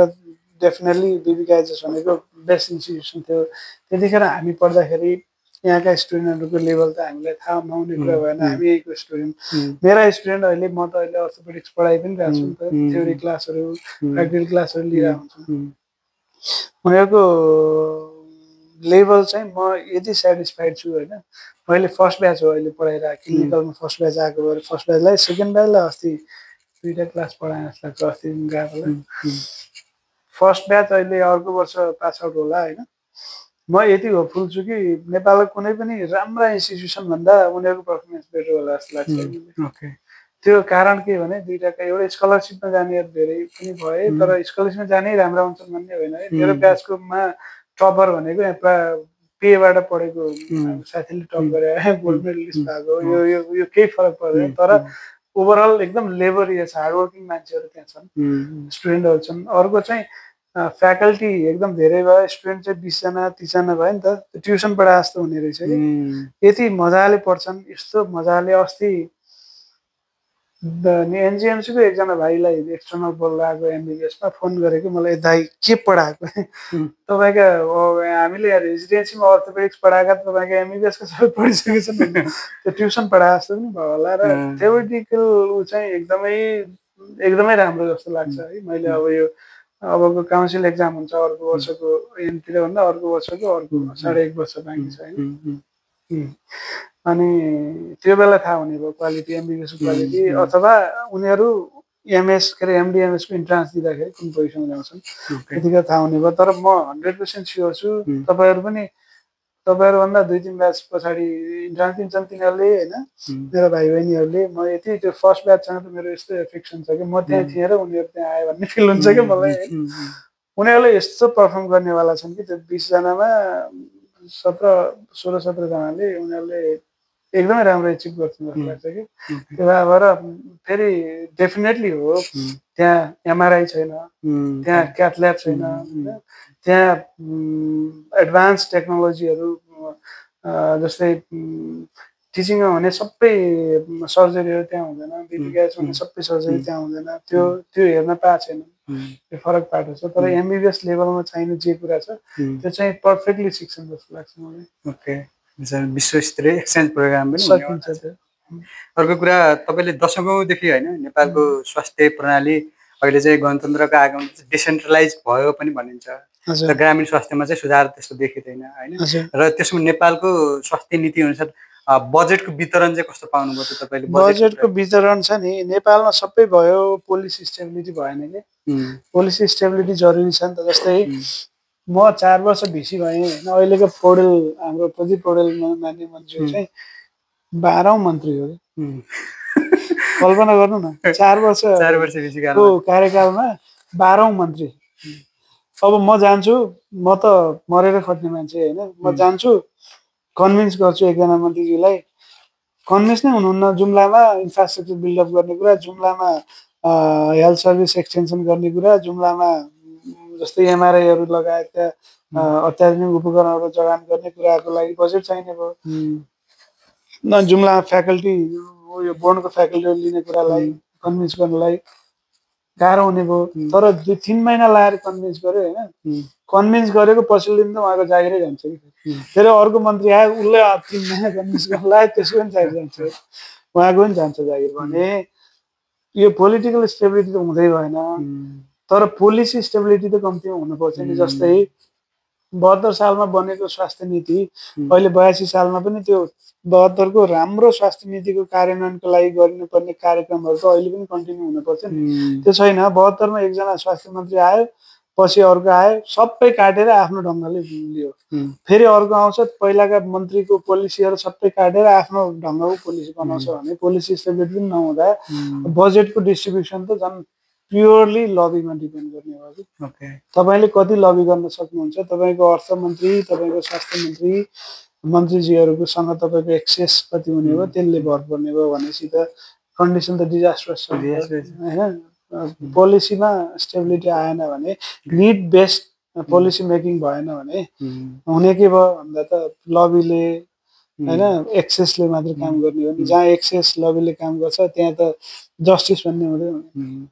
राज्यले पनि अब कस्तो लाग्छ तपाईँलाई चाहिँ के जनसङ्ख्या धेरै नै हुने ठाउँमा अथवा काठमाडौँमा मात्र नै त्यो सेवा सुविधाहरू हुनुपर्छ कि अथवा न्याय सङ्गत बनाउनको लागि राज्य घाटामा गएर पनि कर्णालीमा एमआरआई सिटी स्क्यानहरू जुन राज्य भने चाहिँ म अहिलेको राज्य भने अहिलेको शासन गर्ने मान्छे मात्र भनिरहेको छैन कि। मैले यो विगत 20-25 म जान्ने भनेदेखि शासन गर्ने मान्छेले चाहिँ न जनसङ्ख्या माने न भूगोल माने छन्। जनसङ्ख्या मान्ने हो भने मधेसमा एकदम व्यापक बजेट चाहिन्छ नि त, देखाएनन् कि साँच्ची भन्ने हो। भूगोल मान्ने हो भने कर्णालीमा पनि व्यापक दिनुपर्छ नि त, जहाँका मान्छे चाहिँ बिलो पोभर्टी लाइन म्याक्सिमम छन्। त्यो पनि छैन। भएको छ के भन्दा एक्सेस, जहाँ एक्सेस छ त्यहीँ बनाएको छ देखिराख्ने। सिस्टम भन्दा बढी अरू नै कुरा फङ्सन गरिरहेको छ। प्रणाली भन्दा व्यक्ति हावी भयो भने त्यस्तो हुन्छ कि। प्रणालीको विकास गर्न सकिएन, व्यक्ति हावी भएपछि हुने थियो। र तपाईँलाई एउटा जटिल क्वेसन सोध्दै 24 घण्टामा तपाईँलाई यो कुरा चेन्ज गर्ने अधिकार दियो, के कुराहरू चाहिँ चेन्ज गर्नुहुन्छ? ओहो, त्यो त हाम्रो इन्डियन मुभी के अरे त्यो नायकै हो। मतलब भने तपाईँको मलाई सोध्ने हो भने अरू एउटा केही पनि गर्थेन। एउटा डिसिजन एटलिस्ट हेल्थ सेक्टरमा पोलिटिकल अपोइन्टमेन्ट 0 यो जुनीमा हुनेवाला छैन। गर्थे र त्यसले सुधार पनि गर्थे कि। तपाईँ लोकसेवामा सहसचिव हुनलाई ओपन कम्पिटिसन गर्नुहुन्छ भने why not in vice chancellor? Exactly. Open competition कसरी गर्ने अहिले त इन्टिग्रिटी टेस्ट गर्ने चिज आइसक्यो क्या चाइनामा तपाईँको यो लेभलको इन्टिग्रिटी यसको कस्तो छ भन्नेसम्म व्यावहारिक परीक्षण गर्ने कुरा कति आइसक्यो लिडरसिप टेस्ट गर्ने कुरा पनि छ नि ट्र्याक रेकर्ड मात्रै हेऱ्यो भने इनफ छ नि त यो पहिला कहाँ के गरेको थियो कस्तो काम गरेको थियो मात्रै हेरे पुग्छ नि त अनि नलेज हेर्ने भने त जाँच लिइरहेको सहसचिवको ओपन राइटिङ हुने बिसीको नहुने भन्ने छ त छैन सार्वजनिक परीक्षण हुनु पर्यो क्या सार्वजनिक परीक्षण भएर अपोइन्टमेन्ट गर्ने सिस्टम भयो भने एटलिस्ट हेल्थ सेक्टर बन्छ म रामाराम म कहीँ कतै भविष्यमा भएछु भने पनि म यो गर्छु 1 गर्छु 2 गर्छु 3 गर्छु यो कमिटमेन्ट म थिएँ भने पनि गर्छु यो कमिटमेन्ट भयो हामी सबै छौँ र हेर्नु पनि जतिले पनि हेर्नु भयो मलाई चाहिँ के लाग्छ विश्वास छ भने उहाँ रातो फेस लाउनु भयो सिरियसली भने यो नगरी हुँदैन के किनकि आफ्नो नजिकको मात्र भनेर भयो राम्रो पनि हुनु पर्यो नि हाम्रो भन्दा राम्रोलाई अझ बढी प्रायोरिटी दिउँ भने राम्रो मान्छे हाम्रो भयो भने बल्ल जे पनि ठुलो हुने हो नि त यसमा अरु कुरा जस्तो विदेशमा प्र्याक्टिसहरु कस्तो हुँदो रहेछ जस्तो यस्तो अपोइन्टमेन्टको कुराहरुमा even in US political appointment even in अहिले ट्रम्पले हेर्नु भेरी नेक्स्ट डे सबै चेन्ज गरिदियो बांग्लादेशमा म त बांग्लादेश फेलोशिप गरेँ तपाई मान्नुस् बांग्लादेशमा गभर्नमेन्ट चेन्ज भयो भने एचओडी चेन्ज हुन्छ एचओडी चेन्ज हुन्छ कस्तो गरे एचओडी चेन्ज हुन्छ एचओडी सम्म चेन्ज हुन्छ ओके त्यस्तो हाइट अफ पोलिटिकल अपोइन्टमेन्ट छ के कम्तीमा तर यस्तो त्यहाँ त्यो भयो भन्दै त्यो नराम्रो छ भने त सिक्न जरुरी भएन बेटर सिस्टम इस्टाब्लिश गर्न पनि सकिन्छ हामीले अरूलाई सिकाउन हामीले यहाँ स्टार्ट गर्न सक्छौँ यो पोलिटिकल अपोइन्टमेन्ट सुरु गरेको यही इन्स्टिट्युसन बनाउने मान्छेले मैले उहाँलाई नराम्रो आरोप लाइन गिरिजा प्रसाद कोइराला सुरुवात जागिर खाउनलाई नै भयो रे भन्ने 46 पछि भने म यो इन्स्टिट्युसन सुरु गर्न त गिरिजा प्रसाद कोइराला ठुलो देन छ नि त उहाँको ठुलो देन छ उहाँ प्रधानमन्त्री भइसकेपछि 46 डेमोक्रेसी आइसकेपछि यो प्रजातन्त्र आइसकेपछि सुरु भयो के पोलिटिकल अपोइन्टमेन्ट पहिला त राजाले जस्तै भेगबहादुर थापादेखि लिएर इफिसियन्ट मान्छेलाई अमेरिकाबाट टिपेर आएर ल यसमा काम गरिदिनु पर्यो भन्ने सिस्टम थियो नि त पञ्चायतमा त्यो सिस्टमबाट अब यहाँ चाहिँ पोलिटिकल अपोइन्टमेन्टको सिस्टम स्टार्ट भयो कि अब चाहिँ यो स्टप गरेर मेरिटोक्रेसी सबभन्दा इफिसियन्ट मान्छेलाई दिने किन दिने भन्ने पनि राष्ट्रमा हुनु पर्यो कि त्यो गर्न सकियो भने सोसाइटीले यतिकै बन्छ मेडिकल सेक्टर त बन्छ हेर्नुहोस् ओके तपाईँ विदेश चाहिँ किन नजानु भयो तपाईँको साथीहरू चाहिँ फ्यामिलीहरू जानुभयो होला मेरो त सिम्पल छ मेरो फन्डा के हो भने मेरै लागि म एउटा मङ्गल राहुलको लागि मात्रै कुरा काम गर्ने भइदियो म जान्थेँ होला अहिले नि ओपन छ जान्छ नसकिने थिएन 1 वर्ष बसेर नि मसँग सोसाइटी छ होइन मसँग मेरो समाज छ त्यो समाजको लागि केही गर्नुपर्छ त्यो गर्नलाई म यहीँ बस्नुपर्छ भन्ने मेरो एकदमै छ भित्रबाटै छ त्यही भएर नै म यहाँ बसेँ अब त लाग्छ मलाई वर्ष यहाँ बिताइसकेपछि अब त यही नै कसरी सुधार गर्न सकिन्छ त्यति लाग्ने हो जस्तो लाग्छ मलाई जस्तो हामी जस्तो एमएसको कोही फर्स्ट इयर छ कोही सेकेन्ड इयर छ म इन्टर्न छु हैन तपाईले त देखिसक्नु भएको छ नि त त्यहाँको धेरै डायस्पोरालाई पनि भेटिसक्नु भएको छ त्यहाँबाट गएको रेजिडेन्टहरू त्यहाँ गरिरहनु भएको होला त्यहाँ डक्टर भएर इस्टाब्लिस भइरहनु भएको छ र यहाँको पनि हेरिरहनु भएको छ हामीलाई त त्यतातिरको एकदम ग्लोरियस साइड मात्रै जस्तो देखाइन्छ हैन जस्तो डक्टर भइसकेपछि सब थोक हुन्छ जस्तो लाग्थ्यो अमेरिका गइसकेपछि त्यस्तै हो कि के हो रियालिटी चाहिँ यो उहाँले तपाईले बुझाउनु युनिभर्सिटी अफ क्यालिफोर्नियाबाट ग्लोबल हेल्थ हैन गर्नुभयो मास्टर्स लिभरपुल युनिभर्सिटीबाट एमपीएच गर्नुभयो हार्वर्डबाट 1 वर्षको रिसर्च कोर्स गर्नुभयो हैन उहाँले पनि देख्नु भएको छ उहाँभन्दा बढी चाहिँ म भिजा जस्तो किन लाग्छ भने तपाईँ चाहिँ कोर्स गर्नुभयो इन्स्टिट्युसनल फर्किनुभयो म चाहिँ नेपाली डाक्टर घरै घरमा पुगेको छु अमेरिकामा एकदम धेरै नेपाली डाक्टरहरूकोमा बसेँ हार्वर्डमा काम गरिरहेको डाक्टरहरूसँग बसेँ सिकागोमा बसिरहेको डाक्टरहरूसँग बसेँ सियाटलको दाई साथीभाइहरूसँग बसेँ डिसीमा बसेँ यता मेरिल्यान्डतिर सबै नेपाली डाक्टरहरूको धेरैमा बसेँ उहाँहरूको लाइफस्टाइल उहाँहरूको इन्कम उहाँहरूको वे अफ लिभिङ सबै हेरियो होइन मेरा 13 जना मिल्ने साथी अहिले पनि भनेकै हो मिल्ने साथीहरू त अहिले अमेरिकामै छन् उनीहरूलाई पनि भेटेँ क्लोजली त्यहाँ दुईटा कुरा छ के एउटा चाहिँ पैसा छ मेरो साथी मेरो एकदम मिल्ने साथी जिग्री अहिले उता थियो अहिले पास्कोमा थियो पास्कोबाट अस्ति सर्दैछु भन्दै थियो 13 वर्षपछि सर्छु भन्दै थियो उसलाई सोधेँ तेरो नेपालीमा कन्भर्ट गर्न तेरो कमाइ एक्चुअली भने होइन 66 लाख पर मन्थ आयो कि उसको एभरेज हो भन्थ्यो 66 लाख आयो तर ट्याक्स काटेर 28-30 लाख जति बच्छ क्या भन्थ्यो महिनाको। ट्याक्स चाहिँ त्यति धेरै छ। ट्याक्स एकदम धेरै छ है। त्यहाँ पनि धेरै प्रोभिजन छन्, मैले बुझिनँ। आधा आधा भन्दा बढी ट्याक्समा जान्छ, 38% अराउन्ड जान्छ भन्थ्यो। त्यो भने एभरेज ठिकै गर्ने फेलोसिप गराए, एमडी एमएस गरिसकेपछि फेलोसिप गराएले त्यो कमाउँछ, मन्थमा कमाउँछ भने उहाँहरूसँग पैसा छ एउटा। अर्को के छ भने राम्रो लाइफस्टाइल छ, छोराछोरी एकदमै राम्रो स्कुलमा पढाएका छन्, फ्रीमा पढाएका छन्। त्यहाँ त गभर्मेन्ट स्कुल अझ राम्रो छन् नि त। त्यो दुईटा छ। त्यो दुईटा बाहेक केही पनि छैन भनौँ भने, उहाँ नभनौँ भने उहाँले मलाई भन्नुभयो होइन, धेरैले केही छ भनौँ भने केही त्यस्तो देखिँदैन भने। किनभने त्यहाँ गएको हाम्रो डाक्टर साहबहरू त हामीहरू यहाँका भएका डाक्टर साहबहरू जस्तै बेस्ट ब्रेन हो नि, बेस्ट ब्रेनहरू त्यहाँ जानुभएको हो होइन। यहाँ हुँदा पनि उहाँको सोसाइटी थियो, समाज थियो नि त उहाँहरूसँग। त्यो समाज छैन कि मान्नु न। अलिअलि नेपाली कम्युनिटी महिना एकचोटि मन्दिर बनाएर भेला हुन्छ, त्यो लेभलको सोसाइटी छैन, रेकग्निसन छैन। रेकग्निसन त आफ्नै समाजले दिने हो नि त होइन, छैन नि त। मलाई कसले भने नि एकजना कोही बोर्ड फर्स्ट गरेर जानुभयो, मेरो एकदम क्लोज दाइ, नाम भनिनँ। उहाँले बेलुका 9 बजे उहाँ घरमा बस्यो, लामो सास फेरेर मङ्गल। मलाई त्यतिखेर नेपालमा सबैले चिन्थे अरे फलानु भनेर, बोर्ड फर्स्ट आयो केटो यो भनेर चिन्थे। यहाँ मैले अरबपतिहरू गोराहरूलाई 23 वर्ष उपचार गरेँ, केही त चिनेनन्। मेरो आइडेन्टिटी त छैन नि त यहाँ। मसँग पैसा छ, बच्चा बच्ची छन्, लाइफस्टाइल मात्र, त्यो बाहेक मसँग केही छैन। मेरो जुन लेभलको एउटा आइडेन्टिटी थियो त्यो त छैन मसँग। रेकग्निसन छैन, सबभन्दा ठुलो मान्छेलाई चाहिने त त्यो पो रहेछ भनेर म फर्किन्छु भन्दै हुन्थ्यो। त्यो भएर म तपाईँहरूलाई सजेस्ट के गर्छु भने विदेश नजाऊ भन्नु भने त्यो त एकदम मूर्खता हो। जाऊ भन्नु, जाऊ जानै पर्छ भन्नु पनि त्यो अबुझ भन्नु हो क्या। It depends. गएर फर्किन पनि सकिन्छ नि त, फर्किनु भएको छ। डाक्टर शङ्करमान राई सुन्नुभयो होला, फर्किनु भयो नि। डाक्टर कार्की फर्किनु भयो, अर्जुन सर वर्ल्डको जहाँ पनि हुनुहुन्थ्यो क्या, फर्किनु भयो। फर्केर म मेरै देशमा आउँछु भनेर पाटन बनाउनु भयो नि त एकाडेमी, उहाँले फर्किनु भयो। इभन भगवान सर फर्केर, सन्दुक सर जान्छ, फर्केर आएर गर्नेहरू पनि धेरै छन्। मेरै हाम्रै कन्टेम्पोरेरी साथीहरू पनि अहिले 25 जना जति फर्केर काठमाडौँमा आफ्नै क्याम्प्स भन्ने पनि बनाएको छन्। अमेरिकन डक्टरकोबाट रिटर्न हुनेहरूको एउटा हस्पिटल बनाएको छन्। गर्न सकिन्छ। बेस्ट इन्स्टिट्युसनहरूमा एक्सपोजर त लिनै पर्छ हेर्नुहोस्। Either immediately after MBBS BDS अथवा यहाँ मास्टर्स गरेर फेलोसिप, यो हिसाबले नदेखि त थाहा हुँदैन, सिस्टम त थाहा हुनुपर्छ, गर्नुपर्छ। तर मलाई सोध्नुहुन्छ भने मेरो स्कुलिङ भने फर्केर समाजलाई दिनुपर्छ कि, त्यो नदिए त के जीवन भयो र भने। खासमा के कुराले रोक्दो रहेछ त त्यहाँ गइसकेपछि यता फर्किन लाग्यो जसले भन्नु मलाई यो कुराले बाध्य। एउटा मात्र कुराले धेरैलाई रोक्ने देखेँ,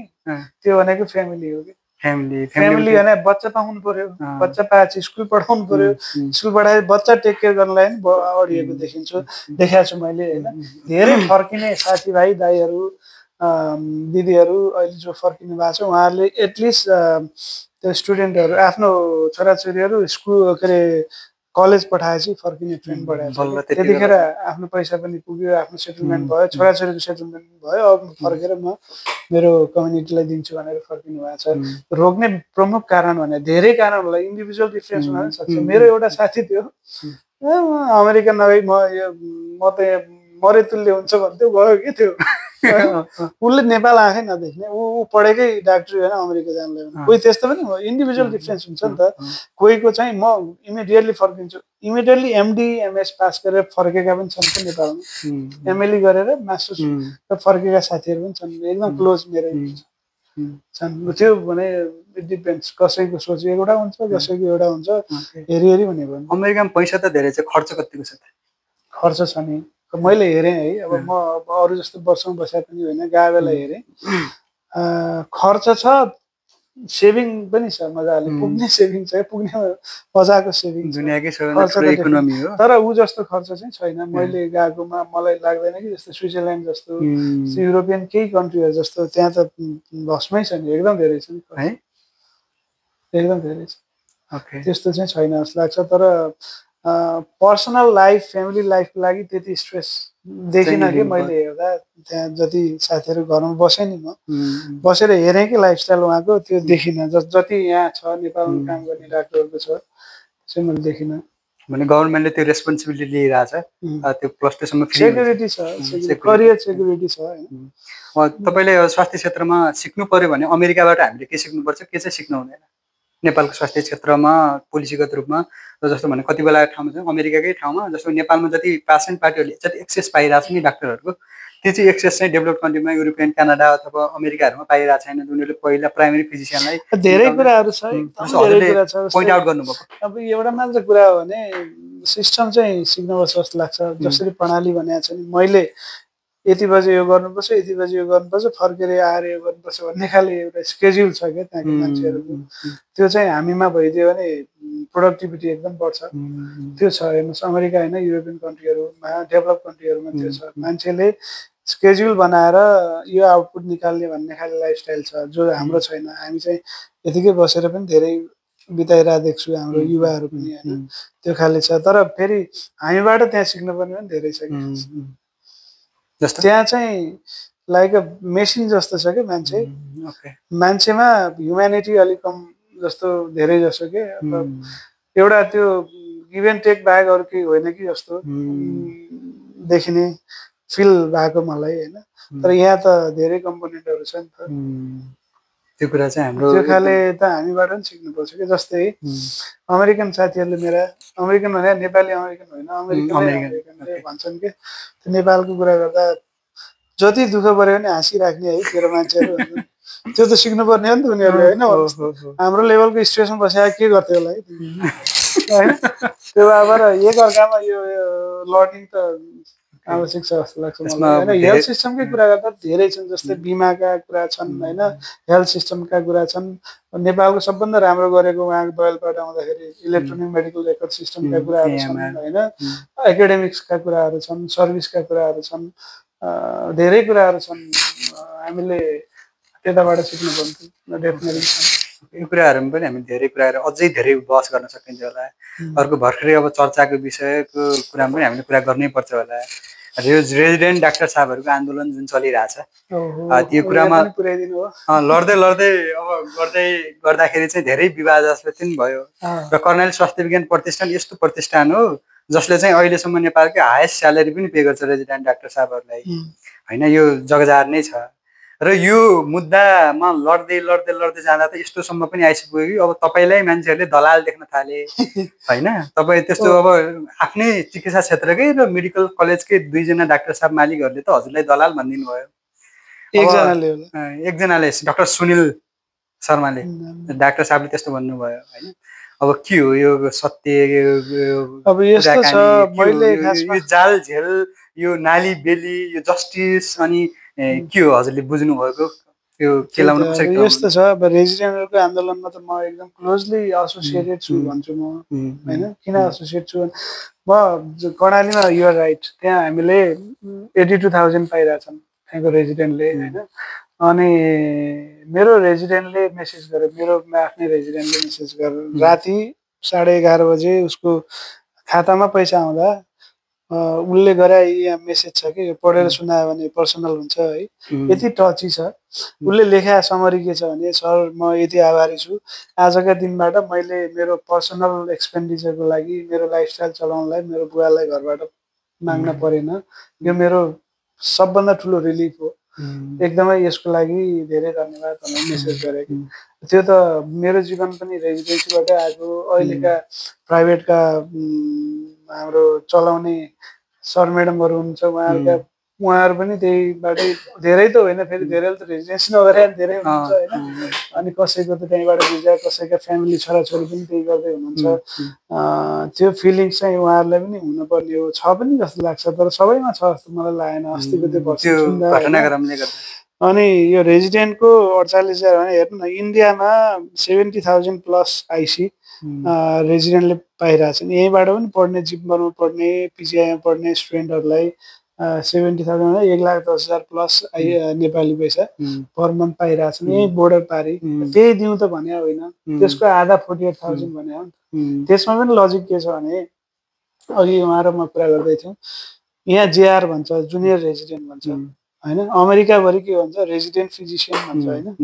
रेजिडेन्ट सर्जन रेजिडेन्ट फिजिसियन भन्छ नि त त्यो भने स्टुडेन्ट होइन के अस्ति हाम्रो प्राइभेटको अध्यक्ष र मेरो त्यही कुरा भयो सर यो विद्यार्थी होइन भन्छु उहाँ विद्यार्थी हो रेजिडेन्ट डाक्टर हो अब तपाईँको 5.5 वर्ष एमबिबिएस बिडिएस गरेर होइन अर्को 2 वर्ष एक्सपिरियन्स बटुलेर कम्पिटिटिभ एक्जाम दिएर पास गरेर 3 वर्षको ट्रेनिङ जोइन गरेको रेजिडेन्ट डाक्टर हो नि त रेजिडेन्ट डाक्टर हो भने ऊ त्यसको 2 वर्ष अगाडि नै मेडिकल अफिसर भइसकेको हो कि 8औं तह भइसकेको भने त्यो 2 वर्षपछि 8औं तह नमान्न मिल्ने के छ त्यही 8औं तहको तलब दिने एक अर्को चाहिँ वीरमा पढेको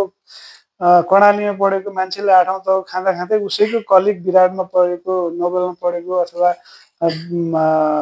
अब अर्को कुनै मेडिकल कलेजमा पढेकोले त्यही खाँदा त्यो जस्टिफाएबल हुँदैन हुन्छ नि त्यही मात्र बनाऊ भनेको के हिजो 1-2 जना डाक्टर साहबले भन्नुहुन्थ्यो यो चाहिँ मागै होइन नि यो त बेसिक आवश्यकता परिपूर्ति गर्ने कुरा मात्र हो त्यही गर भनेको उहाँहरूले मान्नु त्यो गर भने मैले भने होइन नि तपाईले भने हैन त्यो त आयोगमा नेपालको सबैभन्दा शक्तिशाली सबैभन्दा माथिल्लो लेभलको एक्जिक्युटिभ भनेको सम्माननीय प्रधानमन्त्री हो उहाँको अध्यक्षतामा बसेको स्वास्थ्य मन्त्रीज्यू चरणज्यू भएको बैठकको पूर्ण बैठकले गरेर डिसिजन हो नि त्यही कार्यान्वयन गर्ने कुरा मात्र हो त्यो गर्न नमानेपछि नै अहिले रेजिडेन्टहरूको त बाध्यता जस्तो लाग्छ म त 100% रेजिडेन्टहरूको डिमान्डमा सहमत छु 100%। यसमा हजुरले हिजो प्रेस कन्फरेन्स गरेर एउटा कुरा पनि भन्नुभयो अब प्राइभेट मेडिकल कलेजहरू सबै खारेज गरिदिउँ अब सबै जति चलाउँछ आवश्यकता सरकारले चलाउँछ भन्ने यो पनि एउटा यो यदि गर्न सक्यो भने नेपालको लागि एकदमै रिभोल्युसनरी चेन्जेस हुन्छ जस्तो लाग्छ। यस्तो छ कि प्राइभेट यो नेसनल इकोनोमीको लागि प्राइभेट मेडिकल कलेजहरूको रोल हुँदैन भनेकै होइन हुन्छ तिनीहरूलाई नै ग्रो गर्नुपर्छ प्रमोट गर्नुपर्छ तर उहाँहरूले चलाएर घाटा हुन्छ हामी डुब्यौँ भन्दा भन्दै चलाउने किन नेपाल सरकारले त डिएफिलिएटेड गरेर 4वटा चलायो भएको त हेर्नु न नेपालगञ्ज बुटोल नारायणी र कोशीमा चलायो भने मैले 13वटा बिल्डिङ भाडामा लिएर एमबिबिएस चलायो भने त देखायो नि त त्यो त छ नि त अहिले त 13वटाबाट 2-3वटा मात्र झरिसक्यो सबै बिल्डिङ बनेपछि गयो नि त सुरु गर्न त सकिँदो रहेछ भने कोशीमा अर्को बेसिक एउटा ब्लक बनाउन लाग्छ भने टाइम त धेरै नलाग्ने होला नि बेसिक साइन्सको ब्लक बनाए त हस्पिटल छ नि त्यही सुरु गरौँ नारायणी सुरु गरौँ उता गरौँ भनेपछि चलाउन नसिक्ने हुँदै होइन चलाउन सकिन्छ तर यदि उहाँले नै फाइदा छ रेजिडेन्टलाई पनि उहाँहरूले सरकार र उहाँको कन्सेन्सस अनुसार अगाडि बढाउनुहुन्छ भने प्राइभेटलाई प्रमोट नगर्ने प्राइभेटले सिद्ध्याउने घाँटी थिच्ने भनेको कसैले पनि होइन तर चिकित्सा ऐनमा 85 सम्म सरकारीकरण गर्ने लेखा छ नि तपाईँले हेर्नुभयो 85 भने त अहिले सुरु नगरी 85 मा त कहाँ सरकारीकरण होला त सुरु गरे हुन्छ कि यसो कुराहरुमा जस्तो कस्तो सोझो हिसाब गर्दा नि बुझ्ने कुराहरु छ नि त 3 ब्याच नसकिने होइन मलाई भन्नुभयो ज्ञानेन्द्र सर मैले बिहान पनि त्यो उसमा भने बिहान थियो इन्टरभ्यु त्यसमा भने 2-3 जना प्राइभेटका ओनरहरु हेर्नु न जस्तै डाक्टर हरिश एकदमै राम्रो सर्जन हो नि ब्रिलियन्ट मान्छे हैन प्रोफेसर ज्ञानेन्द्र रिनाउन्ड गाइनेकोलोजिस्ट हो उहाँहरु कोही होलान् कोही कस्ता होलान् कोही चाहिँ अब भनिराख्नु परेन हैन कोही चाहिँ अनेक गरेर आए होलान् कोही चाहिँ अनेक गरेर पुगेका होलान् तर धेरै जेन्युन मान्छेहरु पनि हुनुहुन्छ नि तर उहाँले कम्तीमा राज्यकोले गरेको डिसिजन चाहिँ फलो गर्दा त्यो नराम्रो केही पनि हुँदैन फेरि उहाँलाई घाटा पर्ने कुरा त गरे हैन कमिटी बनाइदिनु भएको छ प्रधानज्यूले कमिटीमा म पनि छु कमिटीले अध्ययन नै गर्ने भनेर बनाएको कमिटी हो हैन अब त्यो कमिटीलाई नै विश्वास नगरेर आफ्नै गोरुको 12 टक्का गर्ने अन्त प्रब्लम क्रिएट हुन्छ नि त कन्फ्लिक्ट त्यही नै हुन्छ अनि सोझो हिसाब गर्दा जस्तो 3 ब्याचको रेजिडेन्ट डाक्टर साहबहरु हुनुहुन्छ यदि उहाँहरु नै नहुनु भने त्यो हस्पिटल कसरी चल्दैन मलाई चल्छ जस्तो लाग्दैन चलाएर कि त देखाउनु पर्यो अहिले एक्सपेरिमेन्ट फेजमा अनि त्यति सजिलो हुँदा जस्तो उहाँले एमओ मेडिकल अफिसर नै राखे पनि त्यही लेभलको तलब दिँदा 2-3 शिफ्ट त राख्नु पर्छ होला एउटा रेजिडेन्टले 3वटा मेडिकल अफिसरको काम गर्छ के भने एउटा मेडिकल अफिसरले उहाँले 30-40 हजार दिनुभयो भने 1,20,000 दिनु पर्यो न रेजिडेन्टलाई त्यो दिनु त पनि भने हैन कि 48,000 मात्र दिनु भने त्यही पनि दिन भन्नुहुन्छ त्यो भएर मेरो सजेसन चाहिँ यसको विकल्पै छैन अहिलेको यसमा सामान्य प्रधानज्यूले गरे डिसिजन त्यो कुनै एंगलबाट ब्याक हुने त मलाई लाग्दैन किनकि उहाँले धेरै होमवर्क गरेर धेरै डाक्टरहरुको धेरै रेजिडेन्टहरुको धेरै एक्सपर्टहरुको धेरै प्रोफेसरहरुको फिडब्याक लिएर गरेको कुरा हो हैन त्यो भएपछि बरु कसरी प्राइभेटलाई सस्टेन हुनलाई साँच्चीकै घाटामा होइन कि उहाँले भने चाहिँ कम घाटा भयो कम फाइदा भयो कम फाइदा भयो एक्ज्याक्टली धेरै फाइदा हुन्थ्यो कम फाइदा भयो यो कम फाइदा मान्ने छैन भने न हो घाटा बेला चाहिँ अब जस्तो रेजिडेन्सी यो नियम नआउँदाखेरिसम्म त करोडमा पनि पढाउनु भयो नि एमबिबिएस पनि करोडमा पढाउनु भयो त्यत्रो खाना बानी परेको मान्छेलाई फेरि मलाई त्यही हो अब मलाई त एकजनाले आरोपै लाउनु भयो होइन अब उहाँले अघिल्लो दिन एकचोटि फोन गर्नुभएको थियो मलाई त्यो आरोप लागेको अघिल्लो दिन धेरैचोटि फोन आएपछि धेरैचोटि त होइन 3 चोटि 4 चोटि फोन आएपछि मैले पछिल्लो फोन चाहिँ मैले कल ब्याक गरेँ कि उहाँले फेरि गरेर उठाएँ मैले गरेँ जस्तो लाग्छ एकचोटि बसेर सल्लाह गरौँ भन्नुहुन्थ्यो ल गरौँ न त हामी त सोल्युसन गर्नलाई नै हो हामीले त्यो कसैलाई गाडी निस्ने गर्ने होइन भनेर फोन राखेँ पछिल्लो दिन त अब नेसनल पनि होइन इन्टरनेसनल एजेन्ट भनिदिनु भएछ अब इन्टरनेसनल त उहाँहरू जस्तो तपाईँले पनि भन्नुभयो उहाँहरूले 48,000 रेजिडेन्टलाई दिनुहुन्छ भने जे भने नि भन्नु के त्यो होइन मैले प्रुभ गरिराख्नु पर्ने कुरै छैन यो जिन्दगीभर सरकारी स्कुलमा पढ्यो सरकारी स्कुलहरूमा मेडिकल स्कुलमा पढ्यो जिन्दगीभर स्कलरसिप पढ्यो जिन्दगीभर गाउँको सेवा गरियो होइन जिन्दगीभर लियो होइन दियो अब यस्ता मान्छेको डेफिनेसन नै के अरे आइडेन्टिटी नै एजेन्ट हुने हो भने त अब उहाँहरूलाई के सुपर एजेन्ट भन्ने हो के भन्ने त्यसको कुनै अर्को त्यो भएन आरोप लाउनेलाई मेरो भन्नु केही पनि छैन सायद त्यस्ता मान्छेले रिग्रेट गर्नुपर्छ जस्तो लाग्छ आगामी दिनमा त्यस्तो अवस्था पनि आउँछ जस्तो अर्को कुरा पनि सोधिहाल्ने जस्तो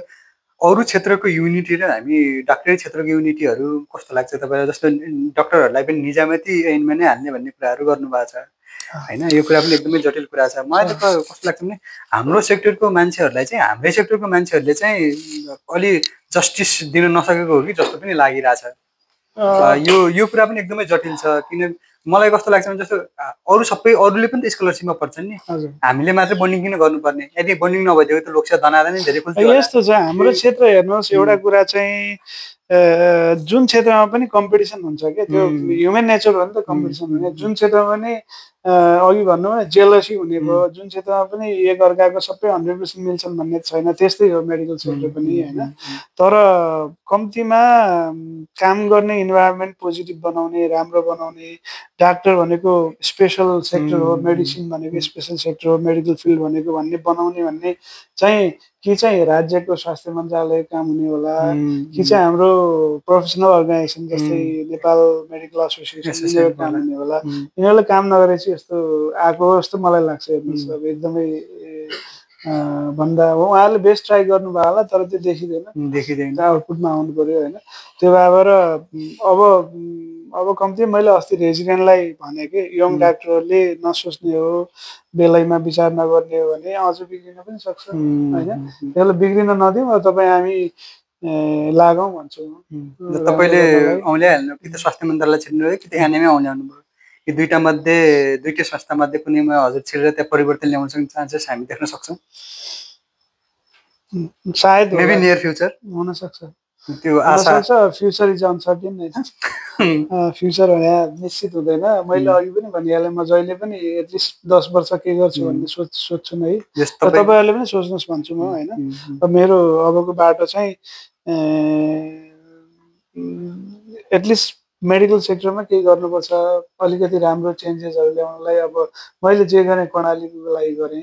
कर्णालीलाई गरेँ नै म प्राउडली भन्छु गरेँ अब देशकै लागि के गर्न सकिन्छ कि भन्ने मलाई त्यो सोच त डेफिनेटली छ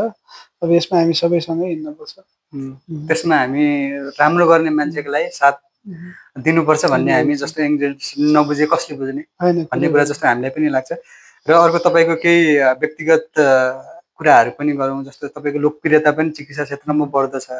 यङ एजमा नै भिसी बन्नुभयो होइन अहिले मिडियामा पनि हजुरहरूको नाम आइ नै रहेको हुन्छ अनि यो कुराहरूले जिम्मेवारी पनि अझै धेरै छपिएको जस्तो मानसिक तनाव दिएको जस्तो पनि महसुस हुन्छ के यो कुराहरूलाई कसरी हजुरले ब्यालेन्स गरिराख्नु भएको छ अनि धेरै मान्छेहरूले भेट्न पनि एप्रोच गर्न पनि खोज्नुहुन्छ होला हजुर यति एक्सेसेबल हुनुहुन्छ हामी जस्तो यङ मान्छेहरूसँग यस्तो फ्रेन्डली पारामा कुरा गरिदिनु भएको छ होइन हामीले त यस्तो फ्रेन्डली यति डाउन टु अर्थ मान्छे त चिकित्सा क्षेत्रमा त झन् नदेखेकै कुरा हो नि होइन एकदम यस्तो छ किरणजी यहाँ कस्तो भने म चाहिँ त्यो त्यो ब्याकग्राउन्डले पनि धेरै काम गर्छ जस्तो लाग्छ कि म जहाँ जन्मेँ जुन समाज देखेँ होइन जसरी हुर्केँ नि त्यसले चाहिँ म मात्र भन्ने पूर्ण छ जस्तो लाग्दैन कि हामी हुनुपर्छ सोसाइटी बन्नुपर्छ म होइन टिम हुन्छ म होइन मेरो समाज हुनुपर्छ भन्ने एकदम डिप थट भएर सबैको लागि काम गर्नुपर्छ भन्ने हुँदा म त्यो खाले मेरो पर्सनालिटी डेभलप भएको जस्तो लाग्छ अहिले पनि तपाईँलाई यति कुरा कन्फर्म हो कि मैले गर्दा हुने केही सहयोग छ भने यो दुनियाँका यो धरतीका जुन पनि मान्छेलाई म त्यही लेभलमा केही पनि बायस नगरेर त्यही लेभलमा म सहयोग गर्छु होइन अनि यो तपाईँलाई अघि पपुलारिटी भन्नुभयो नि म पपुलर बन्ला भनेर कसैले काम गर्दै जाने हो होइन काम गर्दै जाने हो सफल मान्छेहरूको पनि सफल मान्छेहरूले पनि म सफल हुन्छु अथवा म यो हुन्छु भन्दै गर्ने होइन कर्मले पुर्याउने हो होइन त्यो भएर मलाई सोध्नुहुन्छ भने स्ट्रेस जिम्मेवारीसँगै स्ट्रेस आउँछ जिम्मेवारी जति जिम्मेवारी लिनुभयो मैले सोध्छु के म भिसी हुँदा मैले सोचेको थिइनँ होला तपाईँलाई मैले कन्फेस गरेँ है एउटा कुरा 6-7 मिनट मैले कम्तीमा 30-35 चोटि मैले रेजिग्नेसन दिन्छु सोचेको थिएँ होला त्यो स्ट्रेस त्यो लेभलको स्ट्रेस होइन त्यो लेभलको सोलो गर्नुपर्ने कामहरू कति होइन असम्भव हुने कामहरू कति 100 चोटि ट्राई गर्दा पनि एचिभ नभएको कामहरू जति गर्दा पनि राज्यबाट सपोर्ट नभएको कुराहरू हेर्दाखेरि त मैले सोचेको थिएँ नि त तर त्यो मलाई छुट थिएन त्यो भएर स्ट्रेस चाहिँ रेस्पोन्सिबिलिटी ल्याउँछ जस्तो लाग्छ जिम्मेवारीले स्ट्रेस ल्याउने हो तर त्यो स्ट्रेस म्यानेजमेन्ट गर्न सक्ने नै लिडरसिप हो क्या तपाईँ पढ्नुभयो भने म लिडरसिप कोर्स नै पढेँ नि होइन अलमोस्ट 20 to 23% त्यो म्यानेजरले को कामै कन्फ्लिक्टलाई म्यानेज गर्ने हुन्छ होइन र विदाउट एनी स्ट्रेस कसैले कोही म्यानेजरले म्यानेज गरेको छ काम गरेको छ भने त्यसले केही पनि गरेको छैन बुझ्नुहोस् के त्यो भने के हो भने जिम्मेवारीसँग स्ट्रेस त जोडिन्छ त्यसमा निसन्देह त्यो स्ट्रेसलाई म्यानेज गर्न सक्नु लिडरसिपको एउटा कम्पोनेन्ट हो त्यो भएर यो हुन्छ नि अब तपाईँको व्यक्तिगत र संस्थागत भावी योजनाहरू के छन् अथवा कर्णाली स्वास्थ्य संस्थागत त कर्णाली स्वास्थ्य विज्ञान प्रतिष्ठानलाई यस्तो छ हेर्नुहोस् म एउटा रुरल हेल्थको सेन्टर अफ एक्सिलेन्स बनाउनलाई इन्टरनेसनल युनिभर्सिटीहरूसँग जो मैले कम्युनिकेसन र जुन मेमोरेन्डम अफ अन्डरस्ट्यान्डिङ सुरु गरेको छु नि त्यसलाई लिएर रुरल हेल्थमा कम्तीमा ग्रामीण स्वास्थ्यमा सेन्टर अफ एक्सिलेन्स डेभलप गर्नलाई म अझै पनि त्यहाँभित्र रहे बाहिर रहे जहाँ रहे पनि म त्यो संस्थाको लागि काम गर्छु तपाईँले जगन्नगरको बच्चा पुरै छैन मेरो एकदम त्यो मेरो मन जोडिएको संस्था छ होइन त्यो गर्छु अब व्यक्तिगत त भनिहालेँ नि भविष्य भने अनिश्चित हो होइन मेरो आफ्नै एउटा सोचाइ छ होइन अनि त्यो सोचाइ अनुसार बढ्ने कुरा गरेको छु जहाँ जान्छु राम्रोको लागि लाग्छु जस्तो लाग्छ होइन बेटरमेन्टको लागि लाग्छु त्यो लाग्दाखेरि डेफिनेटली अवरोधहरूको त सिरिजहरू आउँछन् त्यसलाई क्रस गर्दै हामी मिलेर लाग्ने फेरि म एकजना भन्ने कुरा हुँदैन इट्स अल अबाउट टिम जहाँ गए पनि टिम हुन्छ राम्रा मान्छेहरूको टिम बनाएर समाजमा एटलिस्ट अब मैले भन्न सक्ने होइन चिकित्सा क्षेत्रमा केही परिवर्तनहरू ल्याउन सकियो भने त्यो चाहिँ राम्रै हुन्छ जस्तो लाग्छ मलाई अब ठ्याक्कै यही गर्छु भन्ने त मैले पहिले यो क्षेत्रमा किन आएछु जस्तो त लागेन नि यो क्षेत्रमा किन आएछु जस्तो स्वास्थ्य क्षेत्रमा अहिलेसम्म त मलाई लागेको छैन है लागेको कहिले काहीँ लाग्थ्यो नि हामीले पढ्दै गर्दाखेरि अनि होइन लागेको छैन तर त्यो कतिखेर लागेको थियो थाहा छ मलाई भन्नु त तपाईँलाई भन्नु त कहिले लाग्यो होला भन्नु त जति बेला एमबिबिएस फर्स्ट इयरमा लाग्यो कि त्यो यस मैले भुलेछु लाग्यो किन भन्दा सिनियर जहाँ आउँछन् ऱ्यागिङ गर्छन् ऱ्यागिङ भन्ने नामै नसुनेको मैले नामै नसुने म त गाउँबाट पढेर आएको मान्छे नामै नसुने त्यो भल्गर वर्डहरू यिनीहरू त पुरै नगरौँ के त्यो मैले जिन्दगीमा सुने नि त ओ माई गड म त डाक्टरी पढ्न आएँ यस्तो के भइरहेछ अनि त्यसपछि पनि तपाईँहरू कोही फर्स्ट सेकेन्ड इयरको हुनुहुन्छ थर्ड इयर सेकेन्ड इयर हो यो बेलामा तपाईँहरू एकदम इन्सिक्योर फिल हुन्छ क्या किनभने third year fourth year final इयरका दाइहरू मेडिकल अफिसरले के भनिदिन्छन् 17,000 तलब हुन्छ 34,000 हुन्छ एउटा सुब्बाले कमाउँछ भनेर फ्रस्ट्रेट बनाइदिनु ओ माई गड म त समाजबाट राम्रो डाक्टर भनेर यही हो त भनेर मैले सिरियसली मलाई त्यतिखेर चाहिँ लाग्यो के हो यो गलत गरे हो क्या भन्ने लाग्यो होइन त्यो द्याट इज टोटल्ली रङ हो त्यो है त्यो हुँदैन एउटा चिकित्सकले एकदमै गजबको जीवन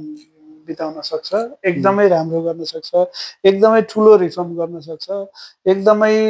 म्यासिभली एउटा कम्युनिटीलाई सिकाउन सक्छ। यी सबै एउटा चिकित्सकले गर्न सक्छ कि एकदमै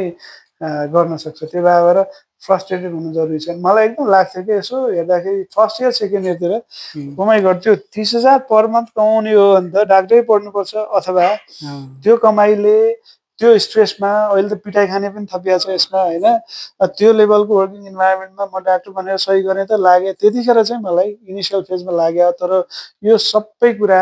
तपाईँहरूले दिमागमा नलिए हुन्छ। एउटा चिकित्सकले तपाईँ डाक्टर बनिसकेपछि सबैभन्दा समाजमा अहिले पनि आजका दिनसम्म पनि कसैले